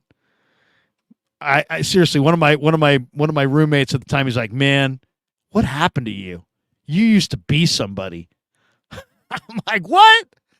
It's called a job. I'm working for a football team. I've graduated college. I've grown up. It's like, man, Krug, I love you, brother, but you used to be somebody. Trock says, Larry sounds like Dusty Rhodes when he tells Lazy Larry's story. Gregus says, Larry, when you coming out to a Notre Dame game? Oh, I'd love to go out there. Love to go out there. I'm jealous of Fitz, my buddy Fitz. He's always going out there. Of course, Fitz went there. Being Butterfly says, Larry's the cool dad everyone in the neighborhood loves. Yeah, I don't know about that. What else? Oh, somebody said about Haberman. Habe Habes. Is that what they call him? Like Brian Saban used to call Sabes. You call Haberman Habes. I like Haberman and Middlecoff. They do a nice job. They really do. Both cool guys. Johnny's a former scout. Haberman's a play-by-play guy. They're good guys, and they know their stuff. Wait, Trock. Look at Trock. He says, Larry, my guy, I'm drinking Stolies right now. Yeah, what are you cutting it with? You're not drinking straight Stoli. You're not going Stoli shots. Can I tell you my high school story about Stoli? My parents were given a nice bottle of Stoli for Christmas, and we went home for lunch. We used to have off-campus lunch at SI, and a couple of my buddies were like, dude, they opened this cabinet. They thought it was they were getting glasses out, and instead it was my dad's stash of whatever booze he had. And they crushed, like, literally, we crushed like half the Stoli bottle at lunch senior year in high school. And which is not a good thing, and I don't recommend it. I do not recommend it. So next party my parents had, my dad takes out the bottle, and he's like, who drank 3/4 of our bottle of Stoli? I had to tell him, and that was not a good moment. And the late George Krueger was not happy. He was not happy at all. And he said, I'm not mad at you. I'm just disappointed, which was like the worst thing he could ever say. I would have been happier if he had said, I'm mad as hell at you, Larry. And he said, I'm not mad at you. I'm just disappointed. Nothing worse than that. You don't want to disappoint Dad. You can make him mad. MF says, Larry, I got pulled over on my way from work for driving 77 miles an hour. What? On the freeway? 70. Where are you, MF? What city would you get pulled over on the freeway? Maybe you were in a 25 zone. If you're on the freeway and you're driving 77 in California, guys are whizzing by you. You're going to get rear-ended driving 77. Sammy K says, Fitz sucks. Come on. Fitz is a good man. Mike Monahan says, what's your drink, Larry? I just told you. I'm a Stoli Greyhound guy. I used to go Stoli Cranberry sometimes a little bit when we'd be out. But, yeah. It depends. I mean, if you had me over for a dinner party, I'll have a glass of red wine. I'm not a menace. But if it's summertime and it's really hot, like a day like today, I want like a Pliny. Tolbert got me going on the Pliny's, and I love Pliny's. Oh my God! Somebody should call Tommy T and remind him he owes me 29 Pliny's. He owes me 29 Pliny's. But that's like my favorite beer of all time, Pliny the Elder. Oh my God. That's a phenomenal beer. Phenomenal beer. Pliny the Elder. I had a guy hit me up on LinkedIn the other day and said he knows one of my other buddies. He's like, let's get together for some Pliny's. I don't even know the guy, and I like sent him back and think I'm like, it's on. We're doing it. And my son's like, Dad, you don't even know that guy. I'm like, I don't care. He wants to drink Pliny's. You got to be a good guy, right? I've never met a guy who drinks Pliny who wasn't a good guy. All right. We got this one from AJ Lamb 88. Greyhounds and SI thing. My neighbor went to SI and he loves Greyhounds. I don't know about that. I don't know. I don't think it was an SI thing. I don't think SI would own that. Go Cats, get them Cats, go get them Cats. MF says Tolbert needs to do a YouTube channel for beer. Oh yeah, absolutely. Tim Donaghy's Krueg almost at 21,000 subs, calling it now 25,000 by week 1. Let's see where we're at. As far as subs go. We just hit 20,000. I looked earlier today. We were at 20,913. Let me see. We picked up 20,938. So if you're one of the 336 people still hanging 2 hours and 5 minutes into the live stream, and you have yet to subscribe, please subscribe. Hit like. That helps the algorithm. But hit subscribe and hit that notification bell. Every time we go live, you'll get a little notification. It's free. 20,938. So what are we? 60 away, 62 away. 62 away from 21,000. 25,000 by week 1 is that's ambitious. But let's get there. I like that. Joey Nichols says, Pliny the Elder? Is it a stout? I don't know. Ask Tommy what it is. It's damn good is what it is. Now there's Pliny the Younger as well, but Pliny the Elder is really, really good. And you can get them for like $6 a bottle at like Lenardi's or they don't have them in all markets for sure. But I'll tell you, if you want to, you want to make me happy at a barbecue, hand me a Pliny the Elder. It's just an awesome beer. Just absolutely awesome. Val Ramos says, a pint of the Elder? Oh, hell yeah. Only thing better than the pint would be 2. Charlie Higgs says, Larry's the best. Thank you. Thank you, Charlie. Appreciate that. You paint yourself as a degenerate drinking fool, and suddenly you're popular with the audience. Val Ramos says the Krueg show is the best show. We got this one. Now we're getting into honesty here. Teasy says, Larry, how has this been opposed to doing radio?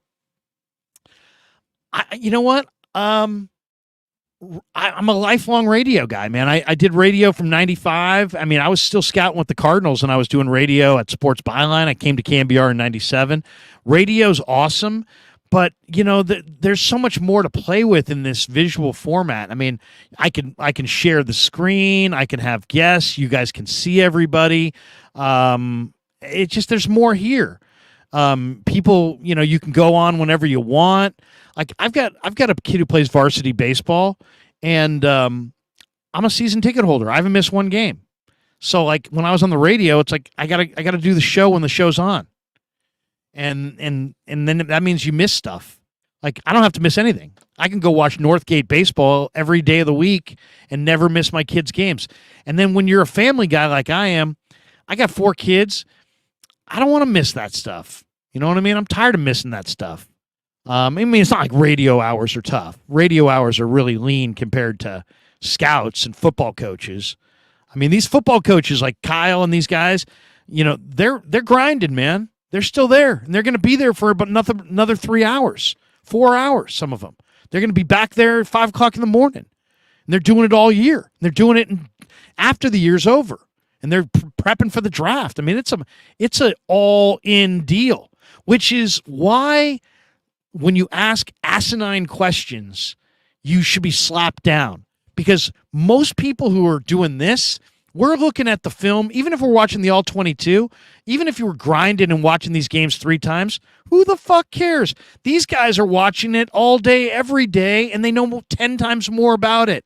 And you're going to question Kyle Shanahan? When I hear people sitting there you want to question Gabe Kapler for not having the lefty against the righty. Fine. There's a very finite number of options for a baseball manager. You can question Gabe Kapler. You can say, you know what? Gabe should have had the righty here. Gabe should have gone to this pitcher there. There's limits to the analytics and the information. In football, there's a million different things.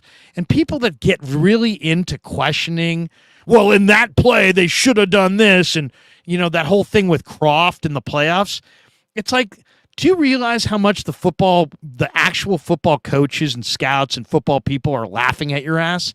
Stop doing that. Stop questioning every call like you're some, all-knowing narrator. You're not. You have no idea all the things that go into it. I mean, I've seen a million. There's people that question practice, and I mean, it's just like, I've seen coaches literally go up to other coaches in the morning as they're putting together the script in training camp and going, you know what? I want you to go at this corner the first 5 plays of the team period. Why? Because he doesn't cinch up his gloves until we're about 8 plays in. Okay. All right. And then all of a sudden they go at the same corner 5 times in a row. And you got people analyzing this stuff like they know everything. There could be any number of things. There's self-scouting. There's scouting ahead. You're winning a game in the third quarter. You might put 5 plays in the second half that are all meant to get an advantage 5 weeks from now. I mean, the level that these guys go when it comes to game planning, strategizing, trying to win the matchups, not just today, but in the future. Self-scouting. So you're giving, you got to know your opponent's tendencies. You got to know your own tendencies. I used to have meetings with the head coach. We'd go over our own tendencies. We'd go over the team we were playing's tendencies. Then we would talk about, okay, what are we going to do inside of our own 30, backed up against our own goal line? What are we doing in the middle of the field? What are we doing on their side of the field? What are we doing inside the 30? What are we doing on the goal line? What are we doing with a 10-point lead? What are we doing with a 20-point lead? There's a million factors. And some of these people that get into, I watched the game twice, and I saw the all-22, and now I'm going to tell you that Kyle Shanahan's a jackass. Dude, you're a jackass. I mean, I don't know any other way to say it. Anyway, I don't want to be too harsh on people, but I mean, there's a million factors that go into a game. If you really knew, you would not question these calls as aggressively. You want to question a call, question it and move on. These berating of these coaches in all these mediums, like you know as much as them because you watch the all-22, you don't know shit. All right. Okay. But how the question was, how is this opposed to doing radio? I like this. I like this a little bit more. I like being able to be at my kids' games, and I like YouTube. I like the fact that it's not just Bay Area. It's, MF's maybe in LA, and I got a guy in Wisconsin, and I got people, in London watching, and I got, it's just I don't know. And there's a lot, YouTube's growing. Look at the growth of YouTube. Look at radio. Terrestrial radio is shrinking. There's less people that listen to it every day. You could go door to door and ask people, I'll give you $100 if you can produce a radio with batteries in it. And you could go to 20 houses before you got a radio with batteries in it. So basically, it's a medium that's all about being in the car. And since there's less people commuting now than ever, the cume is smaller than ever. There's less people listening than ever. And there'll be less people listening tomorrow. And there'll be fewer people listening next week and fewer people listening next month. Look at YouTube. It's going the other way. There's more and more content. There's more and more people. It's growing. So for that reason, I mean, I love 95.7 The Game. I love Matt Nahagian. I'm doing stuff on 95.7 The Game. I love those guys. They're kicking butt in the market. I'm loving being there. But this is where it's at, baby. And I love being here. Val Ramos says, Pliny the Elder. MF, that's right, Pliny the Elder. MF says, Larry, do a video on the Giants bullpen. They confuse me with these bullpen games. Yeah, I don't get that either. The same Ryan Walker or whatever who's starting like 4 out of 5 games is coming out of the pen in the 8th. I mean, what the heck? I don't get the way the Giants went about the whole trade deadline. Are you in it? Are you not in it? Are you about the kids?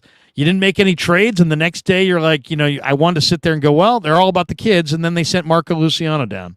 I'm not getting it. Trox says, Larry, going to be my virtual drinking buddy?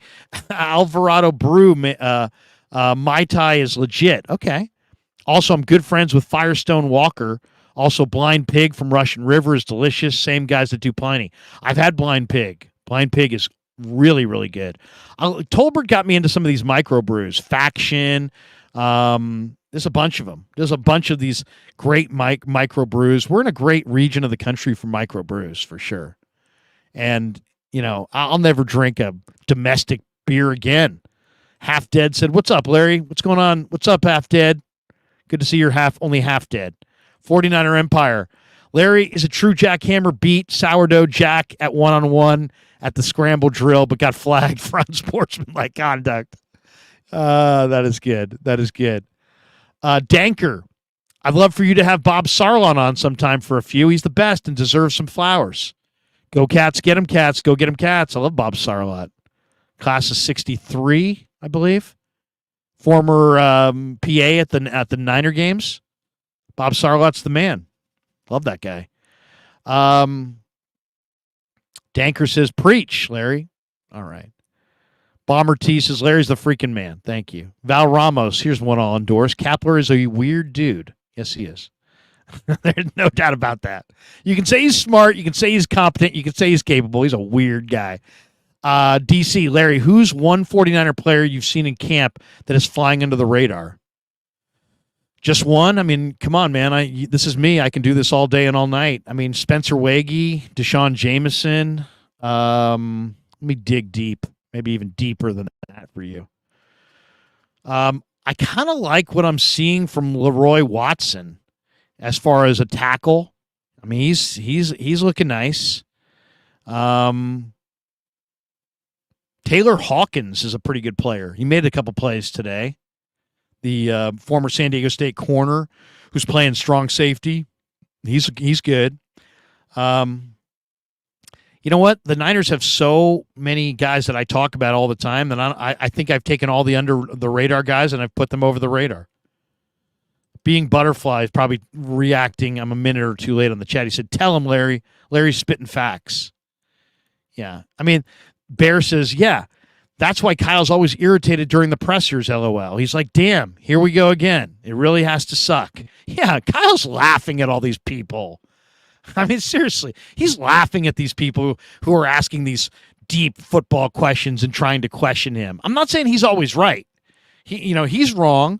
But if you really knew how many hours these guys put into the practice scripts and all the different things that go into an actual NFL game plan, you would never question with the kind of cockiness that people question these guys. It's just, you would not. If you knew how many factors were actually involved, you would not go at these guys as hard as people do. That's all I'm saying. Half Dead says Larry was the one who recognized Purdy last year in training camp. He also said Maurice Ball was going to be a factor last year, and now it looks like he's going to be a starter. Marcelino McCrary Ball, he means. I appreciate Larry's takes. Thank you. Marcelino looks damn good. Damn good. Nate Dogg. What's up, Nate Dogg? He says, used to live in Santa Rosa, Pliny's and Blind Pig for dinner. There you go. Nate Dogg's in Woodland. What's up, Nate Dogg? Hope you're doing well, brother. John V says that's a goddamn shame about radio, but this is your gig, Larry. You're built for this shit. Thank you. Appreciate you, bro. Being Butterfly, I love your show. I always feel good after watching it. You know what? That makes me feel good. I love it too. I love it. I love having fun with you guys. Clarsard says, Krug is king. Here's a good one. Easy Mercs says, Larry, what is your favorite Niner of all time? Oh my God, that's tough. That is tough. I want to hear some of yours. I want to hear your guys' favorite Niner of all time. I mean, how do you not go with Joe? Joe is my favorite Niner of all time. Joe. I love John Taylor too. And then there's guys like I've met guys, like, that's the other thing. I mean, if you're just asking me like Larry Krueger, the 10-year-old or 12-year-old Joe, but like Larry Krueger right now, I'm a BY guy. I love Bryant Young, man. Bryant Young is the truth. He's a great man. He's a great guy. And I have his number in my phone. I have his autograph on a couple of my hats. I'm all in on BY, man. I just love BY. I talked to one of my favorite Niners of all time today. I'm a Keena guy. I love Keena. Keena's a great guy. Blew up O.J. Anderson. If you don't believe me, you young whippersnappers, go look up on YouTube. It's got to be there. Keena, O.J. Anderson, or Otis. It might have been. It may even say Otis Anderson. Keena's hit on Otis Anderson when he was with the Cardinals in St. Louis, legendary. Also a personal favorite. I love, bar none, William Floyd. I just loved his style. I just loved how hard he played. But I got a bunch. But those are the ones that come to mind right out of the chute. Patrick Santana just says, "Hey, super chat. Thank you, Patrick." Nate Dogg says, "What's up, Larry? What's going on, Nate Dogg? You know what? We got to do a whole deal with some video calls, and I want Nate Dogg. I want a bunch of people who have joined us in the past to jump in. A lot of people. Teasy says Jerry's his favorite. Can't go wrong with Jerry. I'll tell you who was one of my favorites, and you guys are not going to agree with me on this one, but I loved Dion when he was with the Niners in '94. I just loved. How about Dion against Bad Moon Rising in the Georgia Dome when they threw like a million blows at each other and neither got thrown out, and then Dion intercepted. Was it Chandler or whoever it was, and went down the sideline and did the Dion dance in the end zone? That's one of the greatest Niner games of all time. I love Dion. Love Dion. One of my favorites. And then I've met a bunch of these guys now. So, I mean, I love Steve Young. Steve Young's great. Great guy. Love Steve Young. Alex Smith, really good dude. Eric Heitman, blast from the past, Niner O lineman, one of my favorites. There's so many. I'll tell you, you know who I love the most? If I gotta go with one Niner of all time, Eddie D. I love Eddie D. I don't have a lot of collectibles. I really don't do collectibles. I remember when I was a kid, it was autograph day, and I said to my dad, "Oh, I want to go." He's like, "Do you really want those guys' signature on a piece of paper?" And I thought about it for a second. I'm like, "Yeah, no, not really." And he's like, "We don't need that, right?" And I'm like, "Yeah, I don't really need that. You're right, Dad." So I never really was a collectibles guy, but I had Eddie D sign the 1994 Super Bowl Sports Illustrated commemorative Niner edition, and it's like one of my prized possessions. I've had Eddie D on the show. I love Eddie D. I love the fact that he started the Golden Heart Foundation. I love the fact that when Jeff Fuller got partially paralyzed, that Eddie D paid for him for the rest of his life and took care of him. I love Eddie D. I'm proud to say I'm a Niner fan because I'm proud of the way that Eddie D has run this franchise. I'm proud of the fact that the players love Eddie D and he loves them back. He didn't use them. He loves them. And I love Eddie D. I've talked to him many times. I've met him on multiple occasions. I've got pictures with him. I've interviewed him. If I got to go one, I'm going Mr. D. Mr. D. And then I'll say this too. I'm sitting at a Giants game, and I think it was at Oracle Park, so it had to be after 2000, probably like 2005 at a Giants game, something over there. 2000, maybe 2003, maybe it was even later than that. It might have been more like 2011. And I'm sitting in the suite, and Dwight Clark came in, and he sat down next to me. And I was so watching the Giants game, I didn't even know he was there. And I was 11 years old, and I grew up in the Sunset District, and DC was like, come on, man. 81, Montana to Clark. And Dwight Clark sat there next to me, and we watched for hour and a half. And he sits down next to me. He's like, I'm like, Dwight Clark. He's like, yeah, nice to meet you. What's your name? I'm like, I'm Larry Krueger. He's like, you're Larry Krueger? And when he said that, my head was blown. This is like my childhood hero. And he's like excited to meet me. He's like, oh, I listen to you all the time. I love your show. And I said, DC, can I call you DC? No, I don't think I said that, but I think I said, Dwight, I don't need to drive home. I could fly home right now. I'm so elated that you listen to my show. He's like, oh, you're great, man. You know this, you know that. I love listening to you. And we became friends. We golfed. I did a bunch of charity events with him. Did one with him and Brandon Crawford for Slakey Brothers. It was like a bunch of people in the I forget what exactly. It was like a plumbing fixture conference or something, and DC and I played golf together, and then we did this event. We became what I consider friends. I don't know if we were friends. I felt like we were friends. We golfed, we talked, we had each other's numbers. I had his number on my phone. He would text me back and forth. And there is no better guy. I mean, there is no better guy than DC. Makes me sad just thinking about it. Makes me sad. But I love that guy. Kind. He literally carried around a box of the Super Bowl rings for you guys. For you guys. Not because he wanted to be cool, because he knew that you guys wanted to see the rings. That's what DC did for the Niner faithful. He carried a box of the rings. At that Giants game, he had a box. I'm like, what's in the box? He's like, you're never going to believe it. You want to see it? I go, yeah. I thought it looked like a cigar box. I'm like, is it cigars? I'm like, hopefully it's a Macanudo. We can smoke it right here. And he's like, no, you're going to be happier when you see it. It was his Super Bowl rings. I go, Dwight, why are you carrying this around? He goes, because when I go places, people want to see him, and it makes them happy. I go, I know, but you could lose them. He's like, I know, but this is what they're for. Make the fans happy. So when I go out in public, I bring the box of Super Bowl rings and I show them to people, and people try them on, and people. That's what DC does for Niner fans. That's what he did for Niner fans.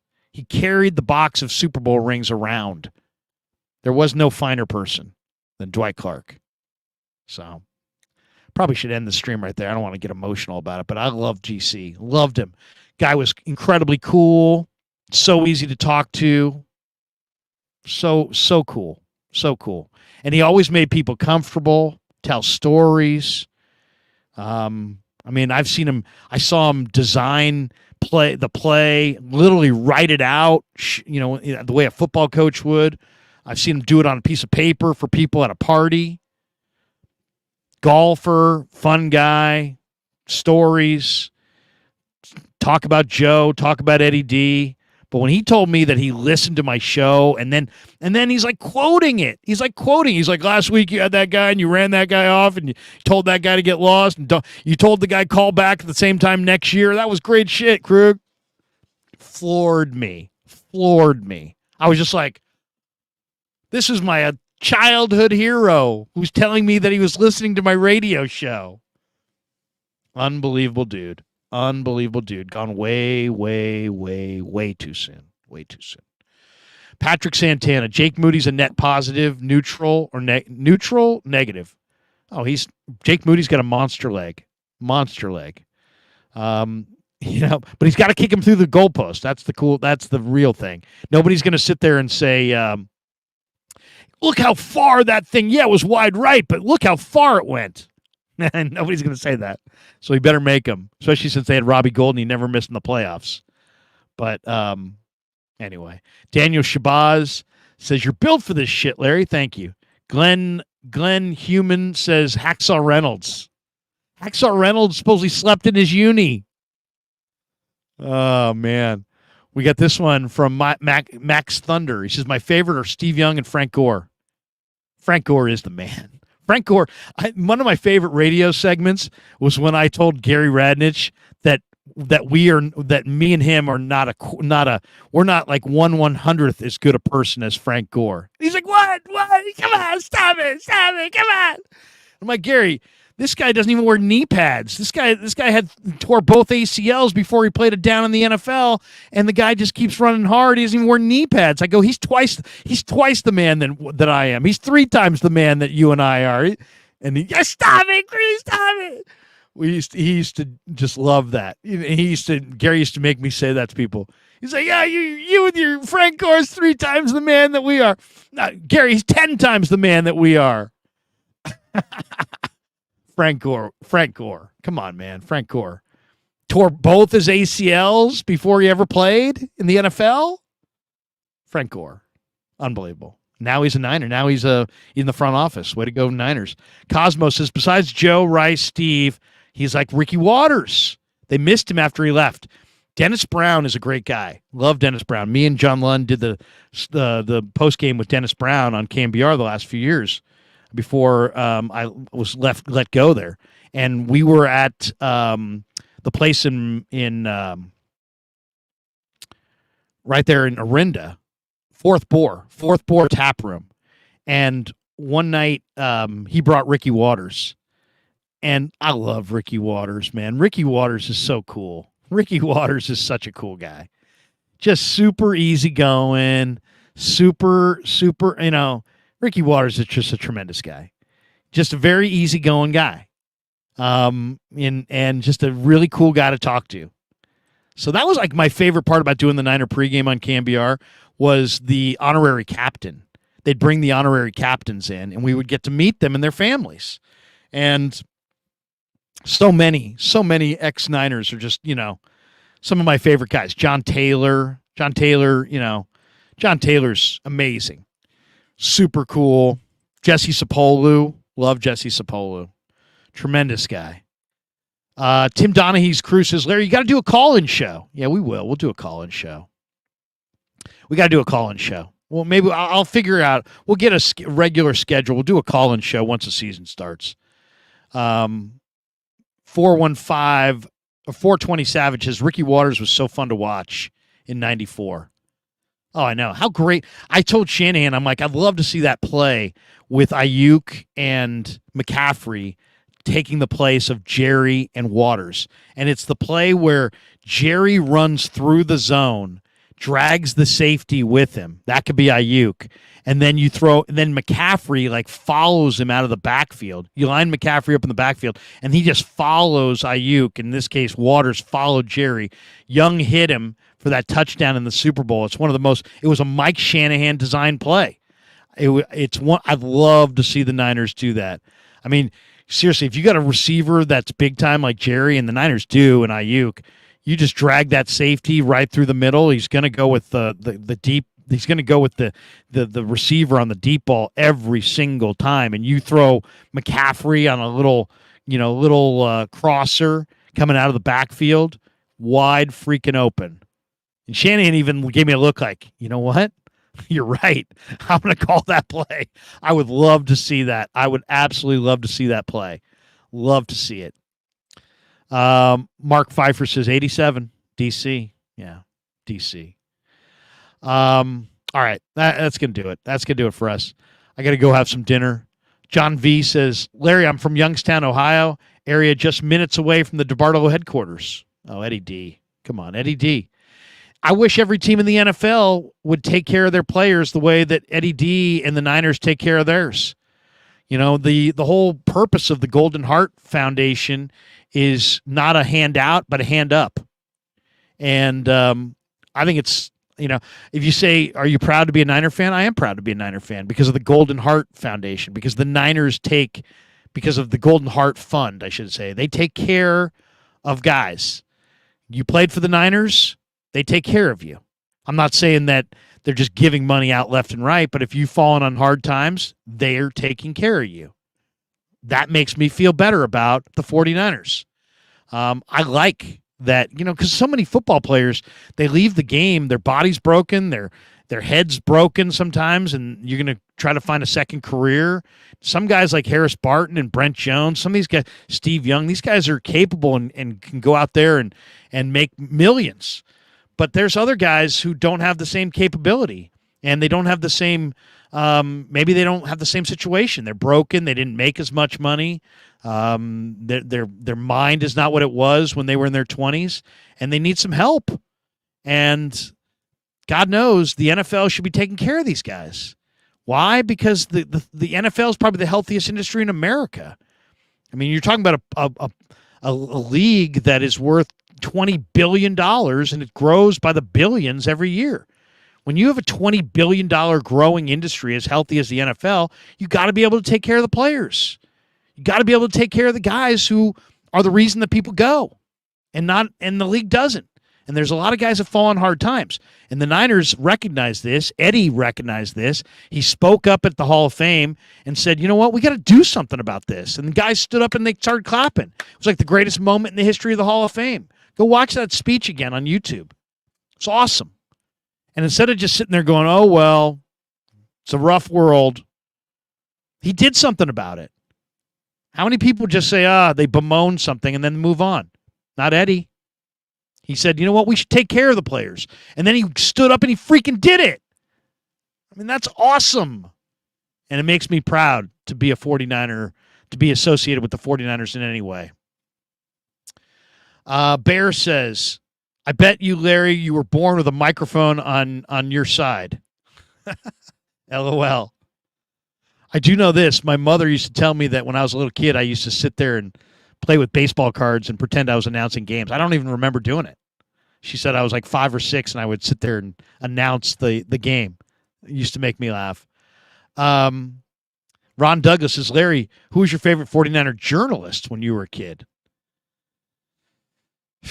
Probably Lowell. I remember I interviewed Ira Miller one time. And I asked him, I'm like, how would you compare Dana Stubblefield and Michael Carter? This is 1997 when Dana was the defensive player of the year. And he's like, Michael Carter was good. And he's good. It's like, that's all you got, Ira? Is good and good? But, Ray Ratto, Glenn Dickey, those are some of my favorites. Mayoko's one of my favorites. Now Matt Barrows is one of my favorites. Joey Nichols says, Larry, did you ever get to know Bill Walsh? No, sadly. I met Bill Walsh. I read Bill Walsh's book. But I've talked to Bill Walsh, but I never got to know him really. DC says, dang. Never knew you knew that about Dwight Clark. Such a cool guy. Oh yeah. Yeah, absolutely. Absolutely. DC was the best. The best. Max Thunder says, you have the best stories, Larry. Yeah. Well, that just means I'm old. That means I'm old and I've been around a long time. Bear says, Larry had a full beard by age 12. Yeah, thank you. Joey Nichols, Larry's got great stories. Some third string all-pro says Tom Rathman. Tom Rathman was at practice the other day. I love Woody. I'll say this: Tom Rathman was the star of the greatest play in Niner history that nobody ever talks about. Niners Bears 88 NFC Championship game. The big bad Bears were going to knock around the finesse 49ers, and the Niners kicked their ass, and it was 28-3. And I'll never forget it. Fourth quarter, Walsh trying to put that game away. It's 3rd and 13, and he ran Rathman off tackle for 14 and the first down, and the Niners ran out the clock on the big bad Bears in Chicago on the coldest freaking day of all time. Next time I see Tom Rathman, I got to bring that up to him. That was Bill Walsh, man. And that was Tom Rathman. Off tackle. Remember, I could see it like it was yesterday. 3rd and 13. Everybody's thinking, what are they going to do? They ran Rathman off tackle, and he got the first. Awesome. It was such an FU to the Bears. It was just an awesome moment. It was just such a, you think we're finesse? Finesse this, buddy. 3rd and 13. Here's Rathman in your grill. We got this one. Larry, who's your favorite celebrity 49er fan you've interacted with? Probably my high school buddy, Al Madrigal, who's a comedian, and he's a great guy. MF says, Larry, my favorite Niner is Tony Raggy. I got to know why. You got to tell me why. We're hearing, I see BY, P. Willis. A lot of people saying, I loved Ricky Waters. Charlie says, get out of here, Krueg. Go have dinner, man. We got this one. Cosmo, Krueg, please more of this. No topics. Awesome show. All right, man. I gotta go see the family. SC Gamer 32 says, keep killing it, Larry. Thank you, man. Appreciate every single one of you guys. We've had a lot of fun. Yeah, Riddy Musich. I love it. The finesse-ass San Francisco 49ers. Keena Turner said that in the locker room, taking off his pads.